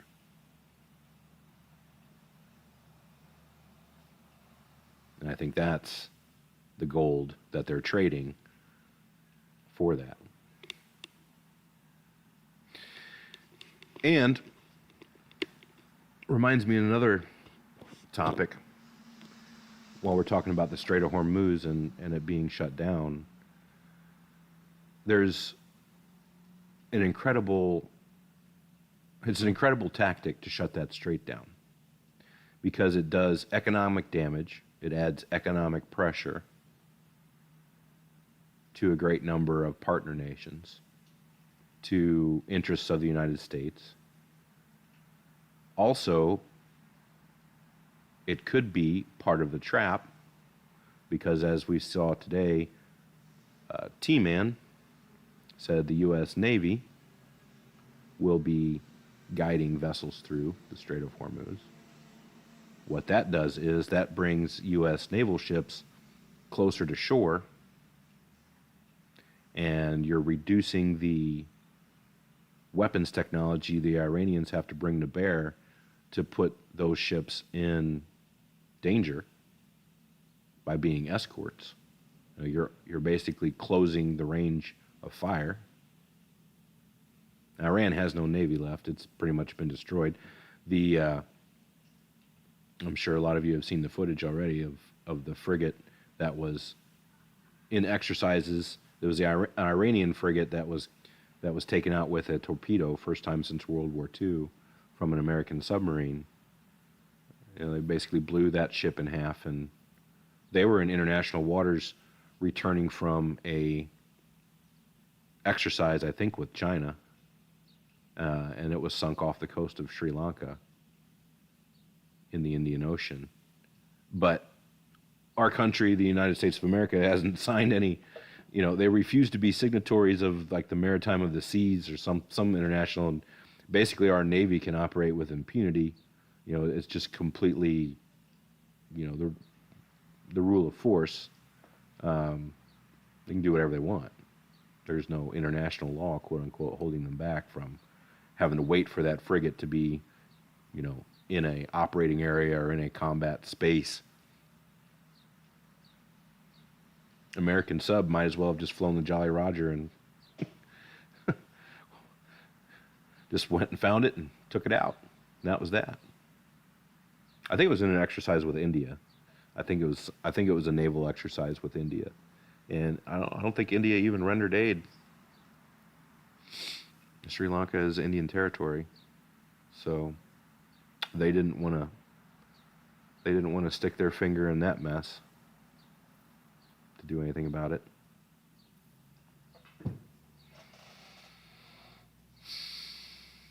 Let's see, was there another part of that?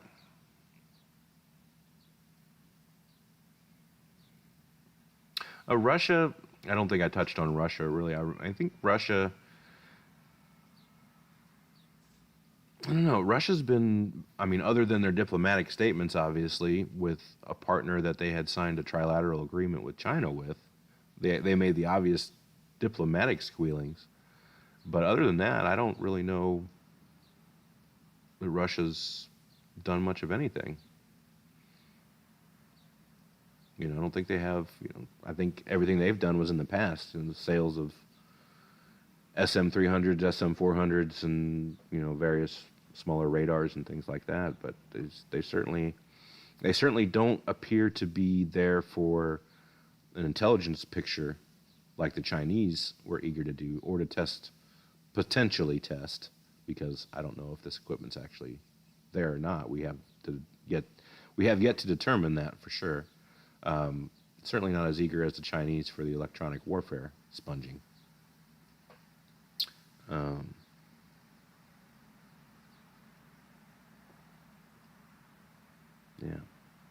but we could spiral more on the Strait of Hormuz, in that being. I was going to go somewhere. Oh yeah, how nasty and dirty of a strategic commander I would be in a conflict like this.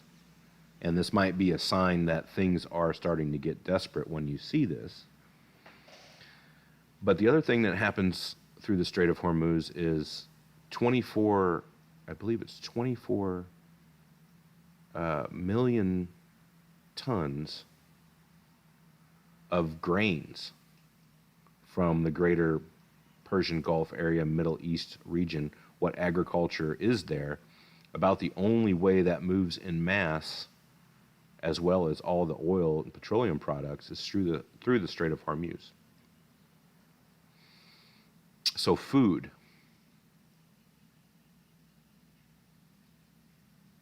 becomes a weapon. And the Arabian Peninsula, the Persian Gulf area, fresh water, potable water, drinkable water, is a very, how can I put this? A very easily disrupted, it's not a commodity, it's a necessity. So if I was going to be nasty, if I was the Iranians, And I was either desperate or I just wanted to be straight up nasty. Show you what I would do.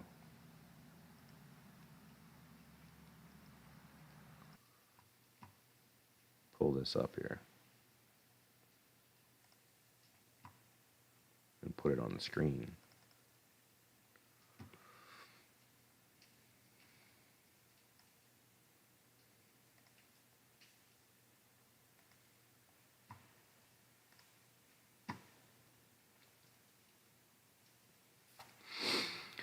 Seawater desalination plants in the 6 greater Gulf countries, basically.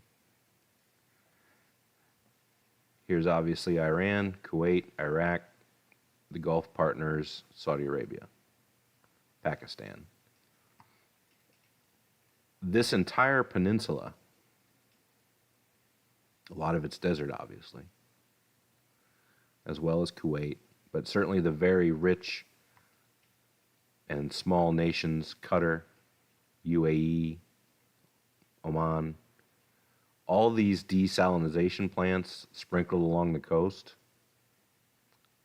well within easy reach of Iranian targeting, accounts for roughly, latest figures that I've been able to find, 60 to 70% of the drinkable water, potable drinkable water for this peninsula comes from these plants, these desalination plants. So if you think of all the millions of people in these countries, the only way they can get a drink of water is through all of these.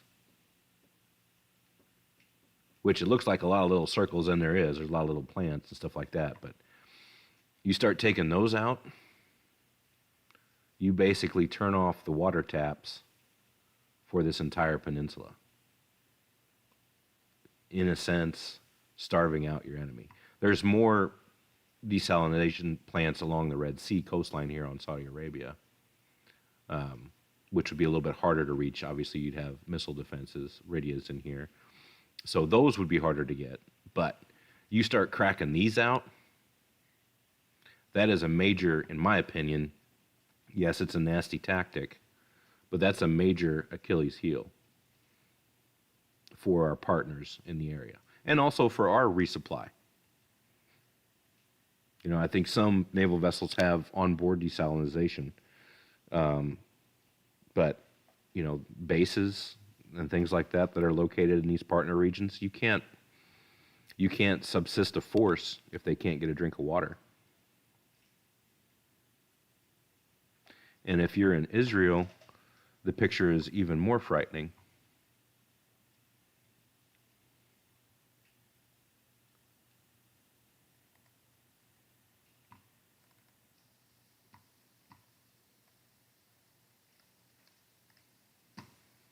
Israel, from far fewer plants, gets up to 90% of their potable, drinkable water from desalination out of the Mediterranean.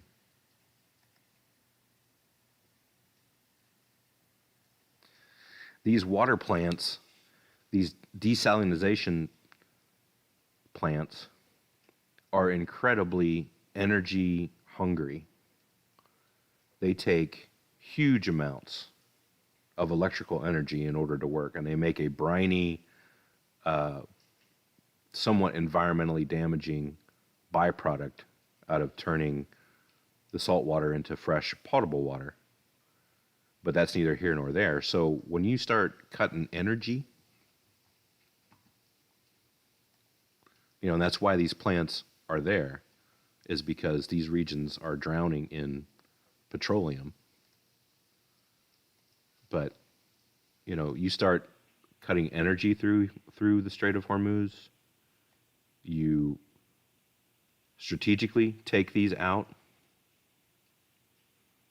you know, and the circular area of probability or of accuracy on a lot of the shorter range Iranian missile platforms with the Baidao Chinese targeting system, because they're smart enough not to use GPS anymore, obviously. But the Chinese have given them full access to their satellite positioning system. You can start, if you were an Iranian and you wanted to really bring some pain to the region, you were either on the way out or you decided that strategically it was in your best interest. That's exactly what I would do. I'd start taking their water away. And then you'd watch the exodus and panic in these desert cities when they realize that the water's gone. Same with Israel. I would take their water away.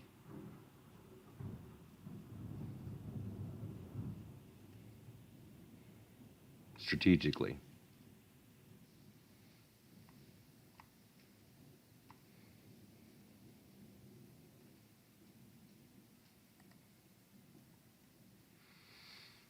Well, Sherry, did you tag me? Or did I just drone on too long? Pardon me, I probably coughed right in my microphone for y'all. Yeah, I'm not seeing a whole lot of tags, so yeah, not following the rules.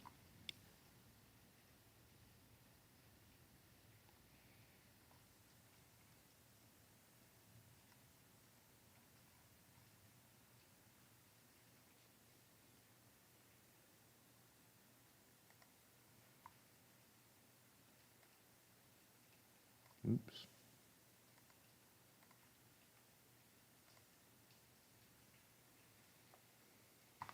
Rule number 2. It's just more helpful. You say you did. Okay. Well, I'll go back up and I'll look for a tag. If you say you did. It'll be bright orange.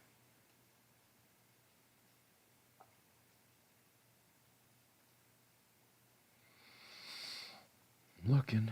If you just typed out @soil, it didn't do it. If that's what you did, just so you know, because I'm still scrolling. And I went back to pretty far. Let me check. Just so you guys know, I've got 2 chat screens. I've got the chat screen that's open in OBS, and I've also got the chat screen that's open in YouTube Studio. So that might make some hiccups for me searching anyway. But I'm gonna look. I just saw Leslie did it. So when Leslie did that, @soil radio operator, just like that, it pops bright orange on my screen and I can see it. So that's the best way to do that. And you don't have to apologize. You just didn't know, or you were excited, or whatever. It's fine. It's cool. I'm not going to get bent out of shape over that.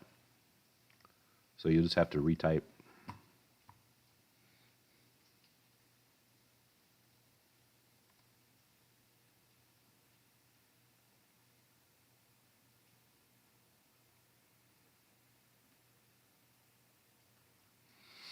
Okay, I'm going to hit. Actually, give me a couple of minutes. I need to take a quick break. So I think we're getting up to 2 hours of steamrolling here. Yeah, 2 hours, 16 minutes is where we're at. I hope you guys have found this informative. Probably, I don't know, I might. Can I do a poll in here?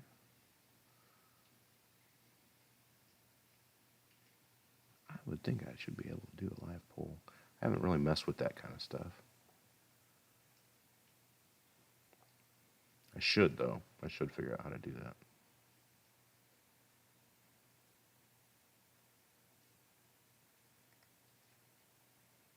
Let's see here.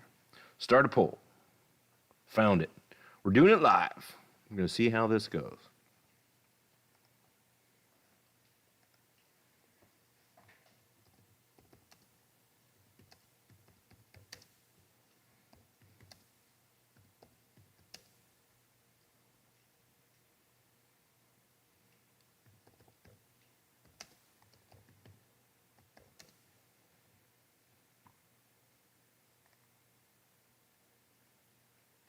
See how you all feel out there. I'm going to take a quick break, and I'm going to come back and see where the poll results are.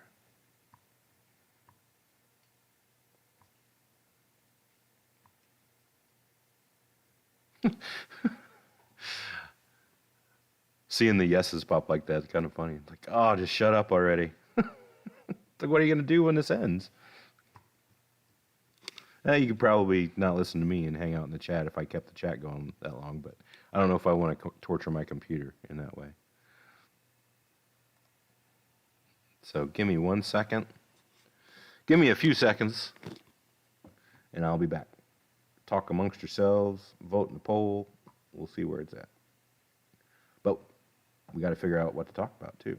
That's the other thing, because you guys in the chat, crew, you got a hand on the steering wheel with all this. I'm reacting to your questions. You guys can make statements, too. I'll be back.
Okay, 1 minute left on the poll. Get your votes in to see if you want to pull some more gas out of soil tonight.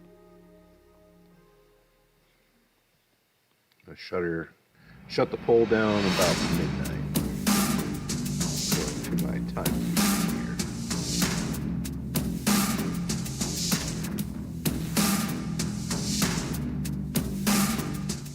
Don't know if you heard me over the music. I had it turned way up.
Okay. Poll is pretty obvious. Don't you guys gotta go to work in the morning or something or other, or get up and bake pancakes for Rugrats or something? Okay. Okay. I will be a slave to the subscribers. EMPs. Oh, don't you guys want to talk about something else? Other than electromagnetic pulse attacks? EMPs. I'm going to get in trouble. EMP attack for the United States. Mostly a threat from Russia. Well, yes. Mostly a threat from, it's a strategy of nuclear attack for sure. Principally, probably more a threat from China for an EMP attack. Mostly because they want to preserve farmland and natural resources. So an EMP is perfect for that. Do I think it's highly likely in the current stage of where we're at? I think the risk is there because just state of the world, treaty, stuff like that, there's certainly a risk. No START treaty anymore. Near aggression levels with Russia, sure. It's a risk factor. Do I worry about it every day? No. Is a lot of my radio equipment in an EMP-proof storage locker? Yeah, it is. But would I have qualms about dragging it out? No, not at this time. What is more of a threat in the vein of EMP in the current time with what we have now involved ourselves in is there's only 9 high kV interchange sites which balance the grid across the continental United States, with our interconnected, somewhat antiquated grid. There's 9 critical substations or high kV transfer stations. If you take out 5 of those, in a kinetic attack using conventional explosives, truck bombs, things of that nature. If you can coordinate squads, so as little as 15 people and some resources, you could effectually create the same conditions as a full-on nuclear EMP on the United States. And certain agencies, DOE, Department of Energy, task forces, and some people that have spoke to Congress in the past, highlighted that danger. So it's public knowledge. The public data is out there, certainly.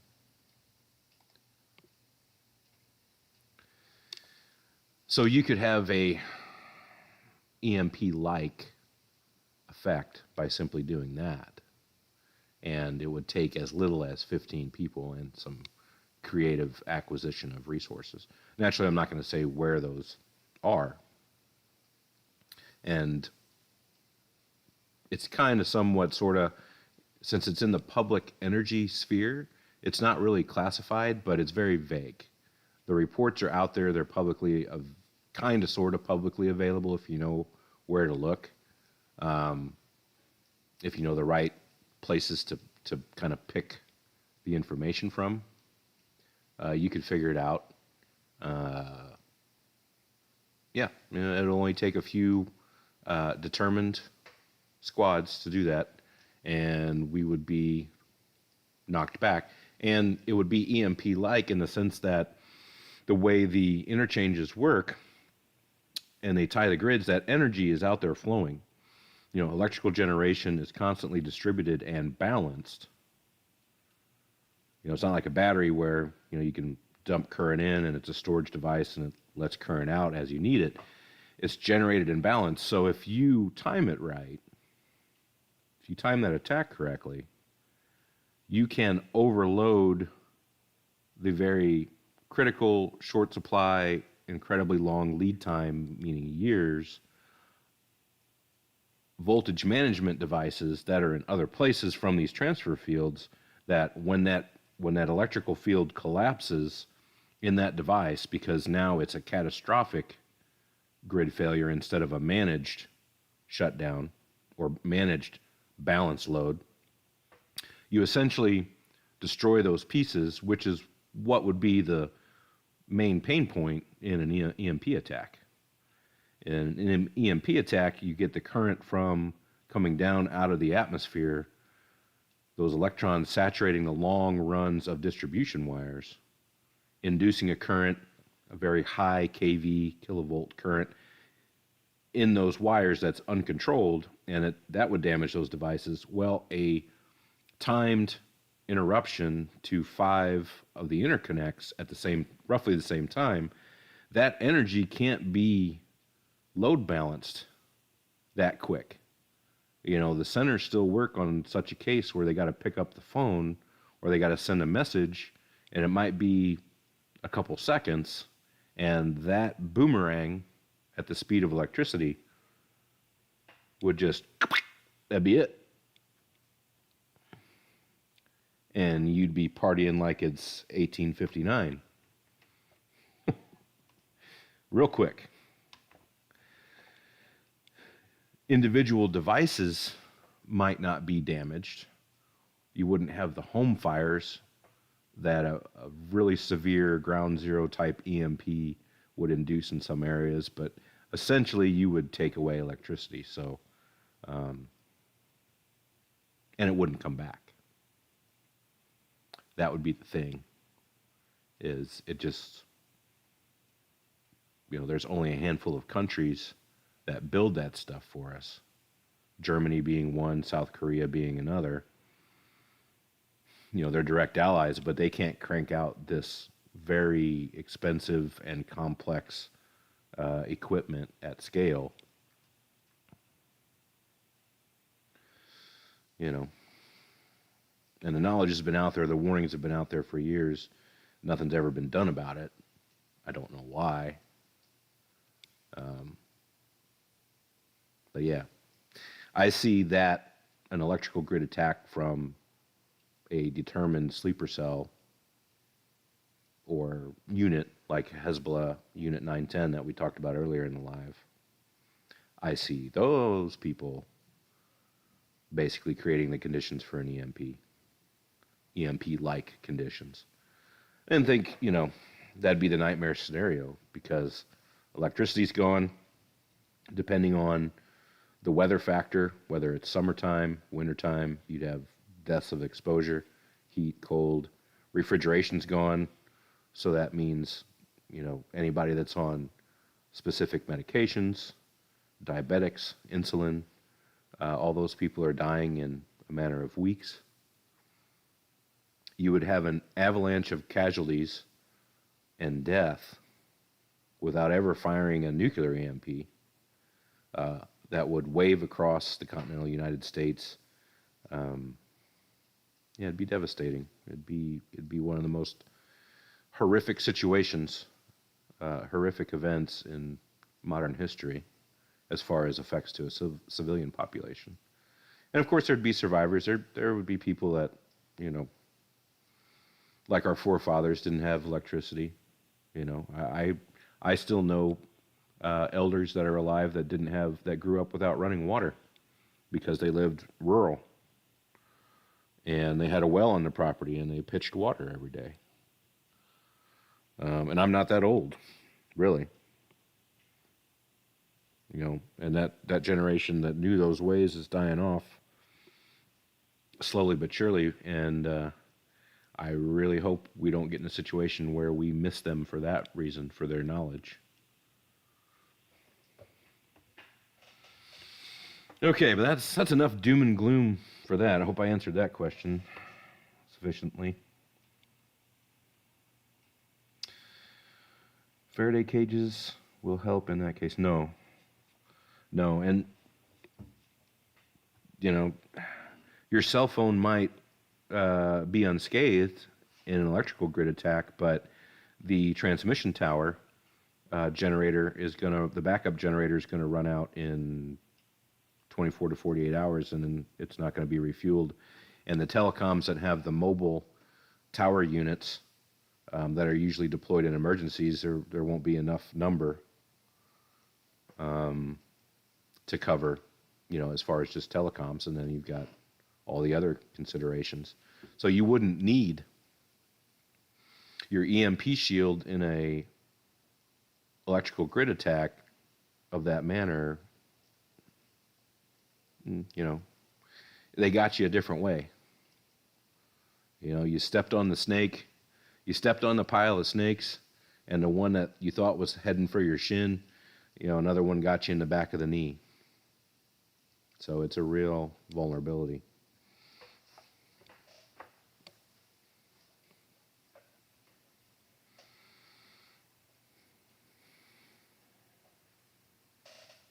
No one wants to be pseudo EMP'd in the wintertime. Everybody wants to be in shorts and flip-flops when the power goes out. Yeah, I understand. That's part of the danger.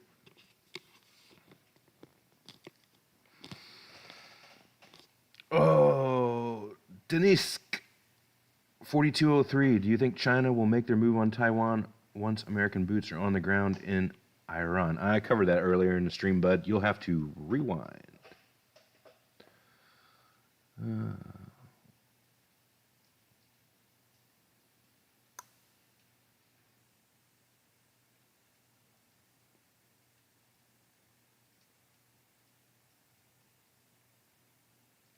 What about ham radios and the ionosphere?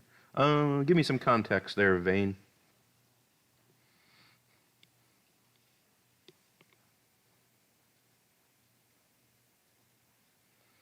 Give me some context. What situation are we talking about?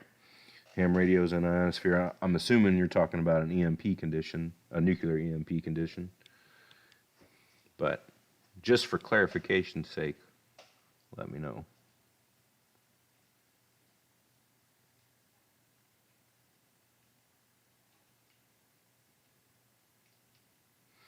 Yeah, I don't know if I'd want winter or summer.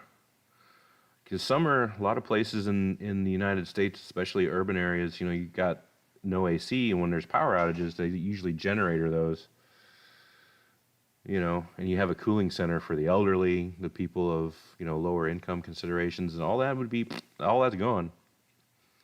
All that's gone. So it would be a mess, no matter how you slice it. What season, anyway? I mean, as luck would have it, I doubt we are inconvenienced during only the nicest days of spring or fall.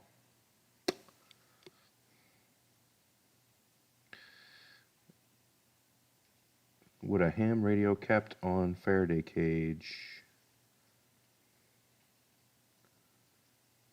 I am not understanding. Please clarify. I think I know what you're asking, but I don't want to assume, because you know what assume does. And we can talk about non-doom and gloom stuff here too, guys, if you want.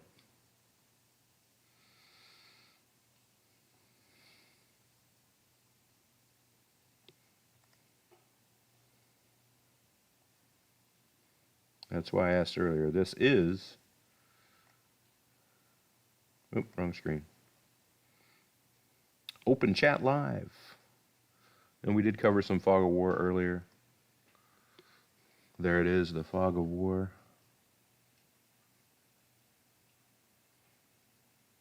That's about the extent of what we truly know going on over there. That was my idea anyway for the thumbnail. It's like, it's just a complete, we know what each side's trying to tell us and trying to convey in the information war, and a good example of that is the 3 F-15s that were shot down, luckily, over Kuwait. First it was Kuwaiti Patriot battery.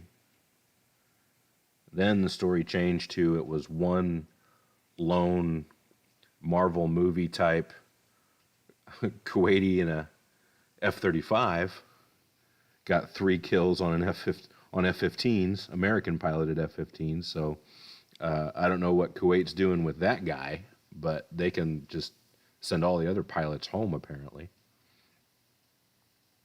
He should be drafted by the U.S. Air Force. Heck with that, put him in the Space Force, put him in whatever UAP equipment we got. He's a perfect candidate, because he apparently put his sandwich down and dusted 3 strike fighters. like he was inconvenienced that afternoon. I only laugh because all those pilots are okay, basically. They lived. I'm sure they got some minor injuries, but... yeah. Get that guy's number.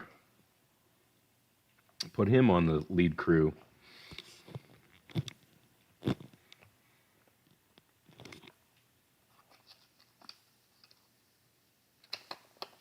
But where I was going with that is, do you guys buy that story?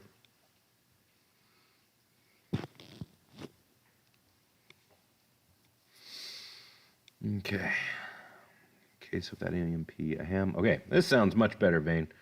In case of that EMP, a ham radio kept in a Faraday cage, and also the antenna, would that radio transmit, since the signal goes to the ionosphere? In the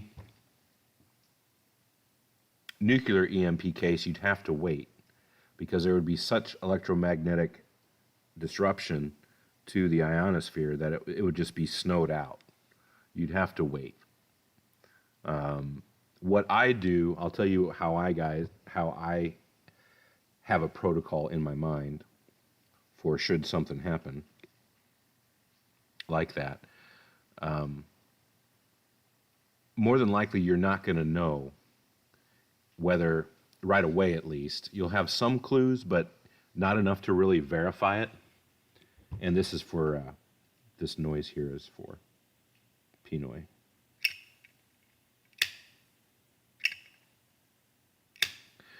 You'd have enough, you'd have not quite enough information to hang your hat on if it was the electrical grid attack versus a nuclear EMP. Like if you saw the starburst in the sky, sure, you'd know it was nuclear. But one of the doctrines of an effective EMP attack is a follow-up strike. So what you do is you EMP a general area, middle of the United States, East Coast, West Coast, and then you wait. You wait for the reserve equipment to get trotted out to try and respond to the disaster that the first one's created, and then you EMP again. So to speak, a double tap. And that way you get what was Faraday caged or barely hanging on damage-wise after the first strike. Because EMP is all about grinding in a nasty boot hill fashion your enemy's ability to communicate, operate in a modern sense in any way. So what I do, like right now I have a large cabinet where a lot of my electrical equipment and more sensitive data storage equipment, things like that, is in.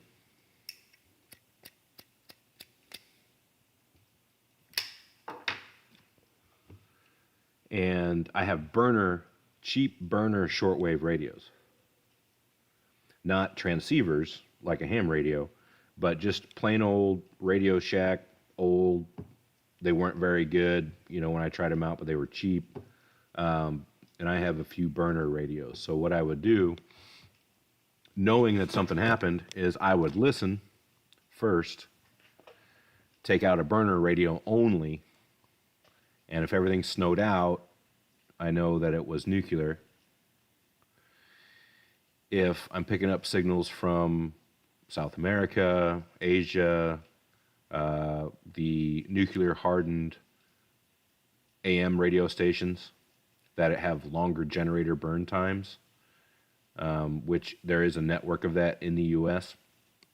Local here or regionally here to Southern Illinois is KMOX 1120, which is a news talk AM station, remains as part of the United States broadcast backbone that is nuclear hardened.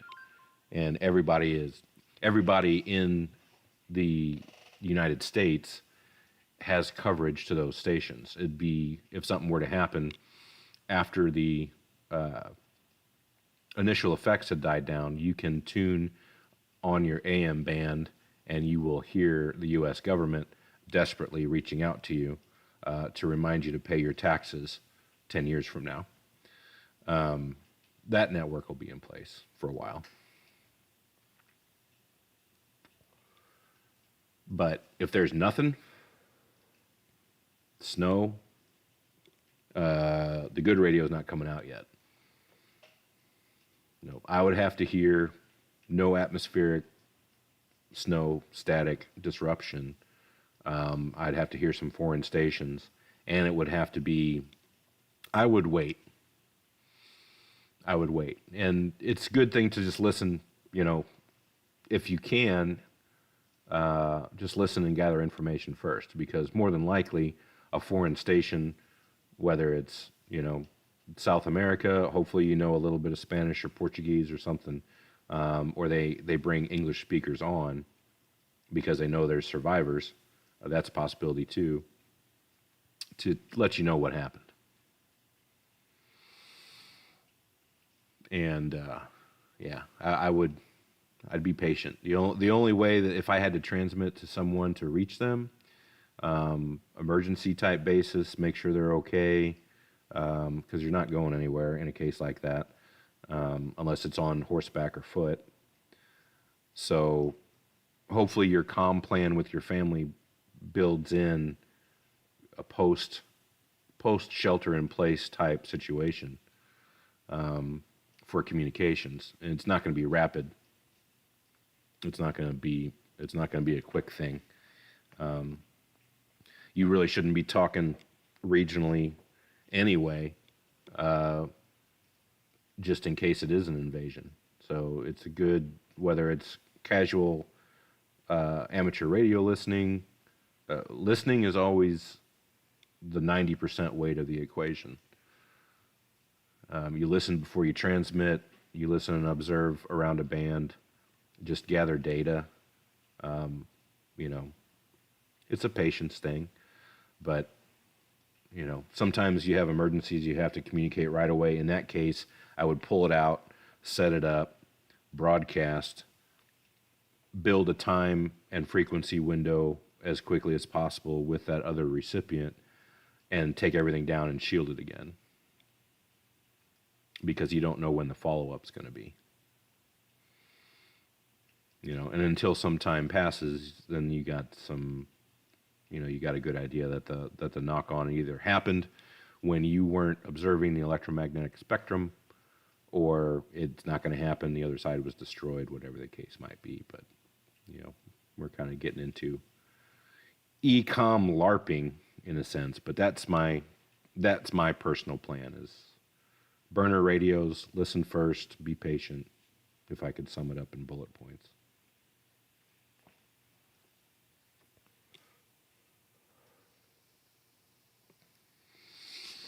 Nobody wants to know about the Epstein files today.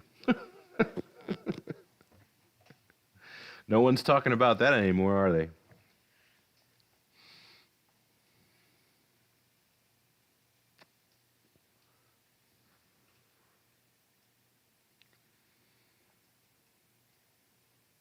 Yeah. The epi file, the backup to the epi files was probably in a bunker in Iran. It's probably what happened. And as soon as they found out that, then they called the op, and it was all over. I'm not even looking at how many people are in here. Trying to decide. Certainly, you guys have some creative questions. We can talk about whatever you want. It's your hand is on the steering wheel with my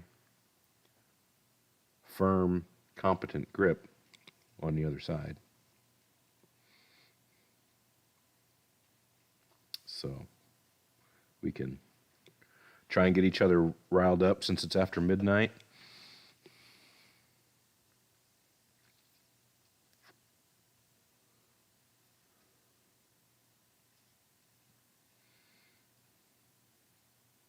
Or should I just play some selections of easy listening, jazz-like music and read from a novel or something? What do you guys want to do? I'll lull you to sleep so you can get up and make pancakes for the kiddos tomorrow morning?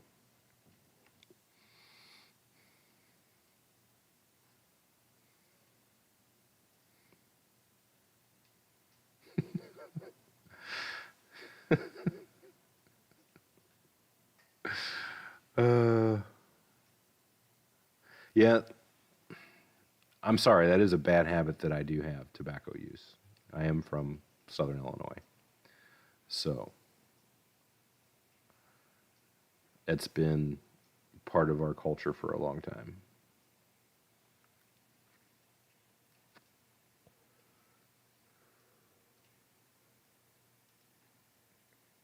Good night, Sherry. Thanks for hanging out with us. I'll do more of these live chats in the future. Seems like people like them. Seems like it's popular with the subscribers.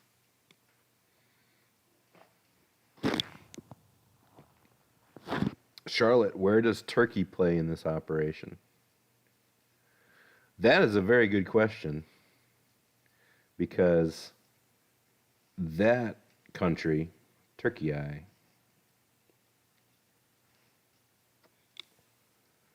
is pulled in all kinds of directions, politically and culturally, with what went down.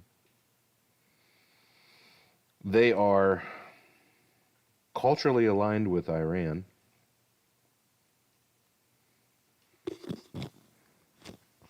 in some ways. They are a NATO member, a de facto wishy-washy, the wishy-washiest partner of the NATO bloc, of Western alliances. So I'm not really sure what's going through their heads right now, other than they know they have to at least tacitly support the United States operations. I mean, we have bases there with nuclear weapons. So I can't say they're over a barrel.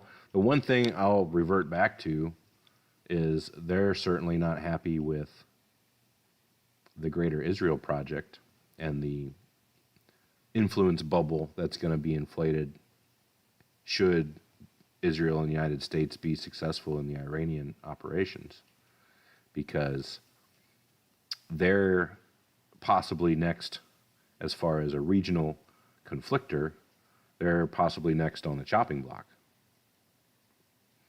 And so much so that certain elements of the Israeli government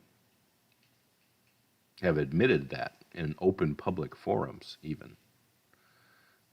Some of you might have saw the flash in the pan as far as news reports that I think it was the previous prime minister, might be a file pull time, previous prime minister came out and said as much in a recent forum, I think it was in December. We'll pull the file here in a minute. That Turkey is the new Iran.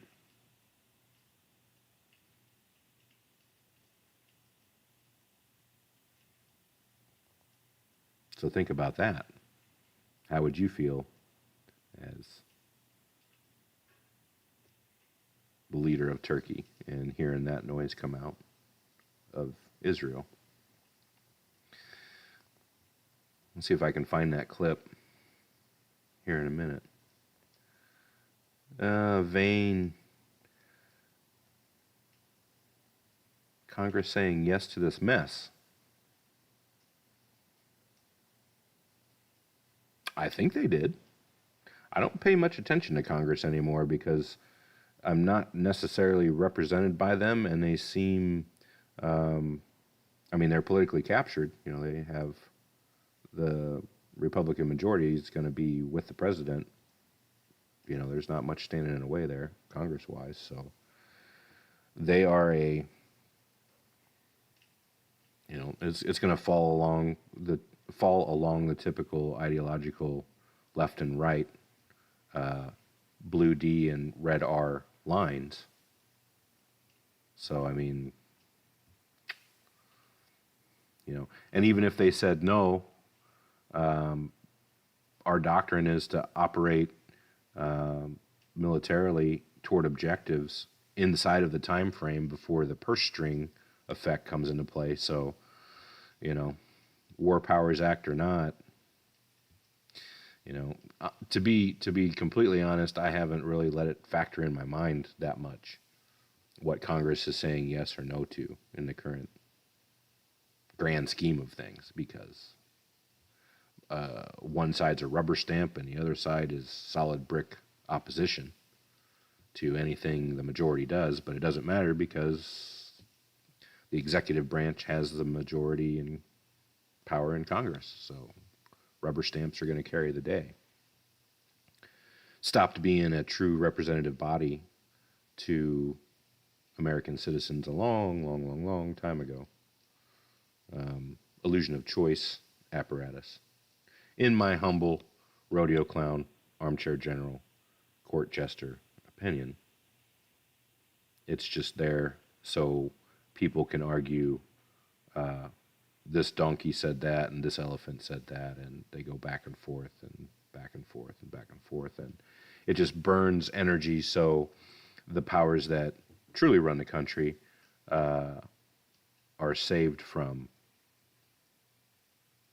the energy that should be running the country, which is the people of the United States.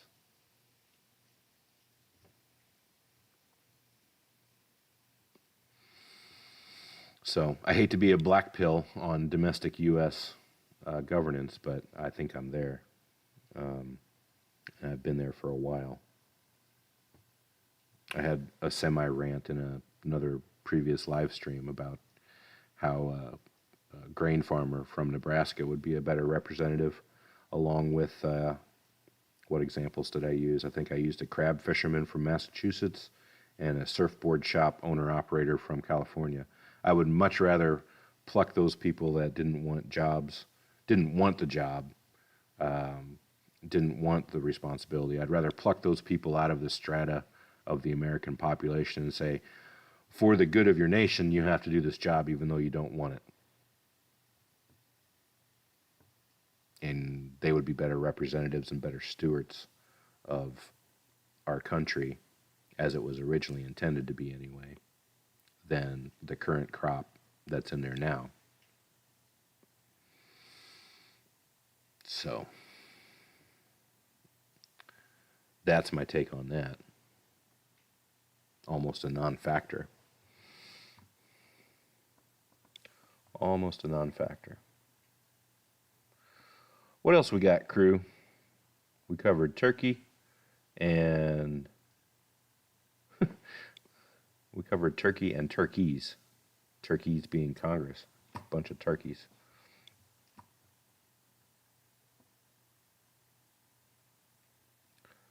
How many I got hanging with us now?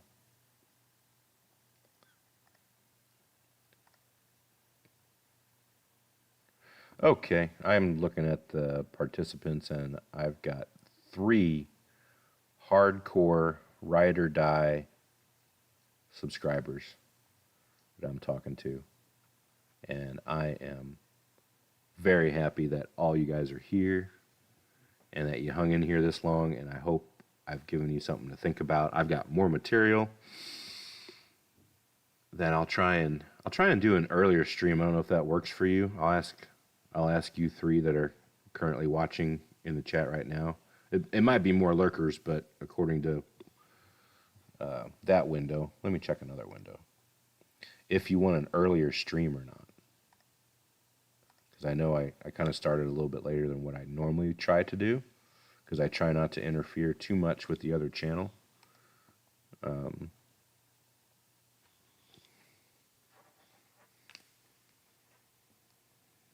there might be more lurkers in here, and I just might not be seeing the data.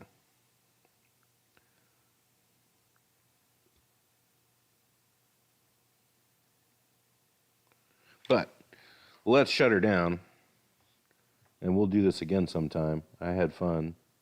I felt like I talked more than I listened, so I kind of broke my own rule. But, you know, these chat lives, I'll put in there because I know a lot of people watch. They go back and watch this after the lives ended, and they put it on in the background. So, I mean, you really can steer the wheel. We can, you can, if we get enough people in chat that's just talking amongst themselves, I'll just let the live roll. That don't bother me a bit. I don't necessarily need to hear myself talk.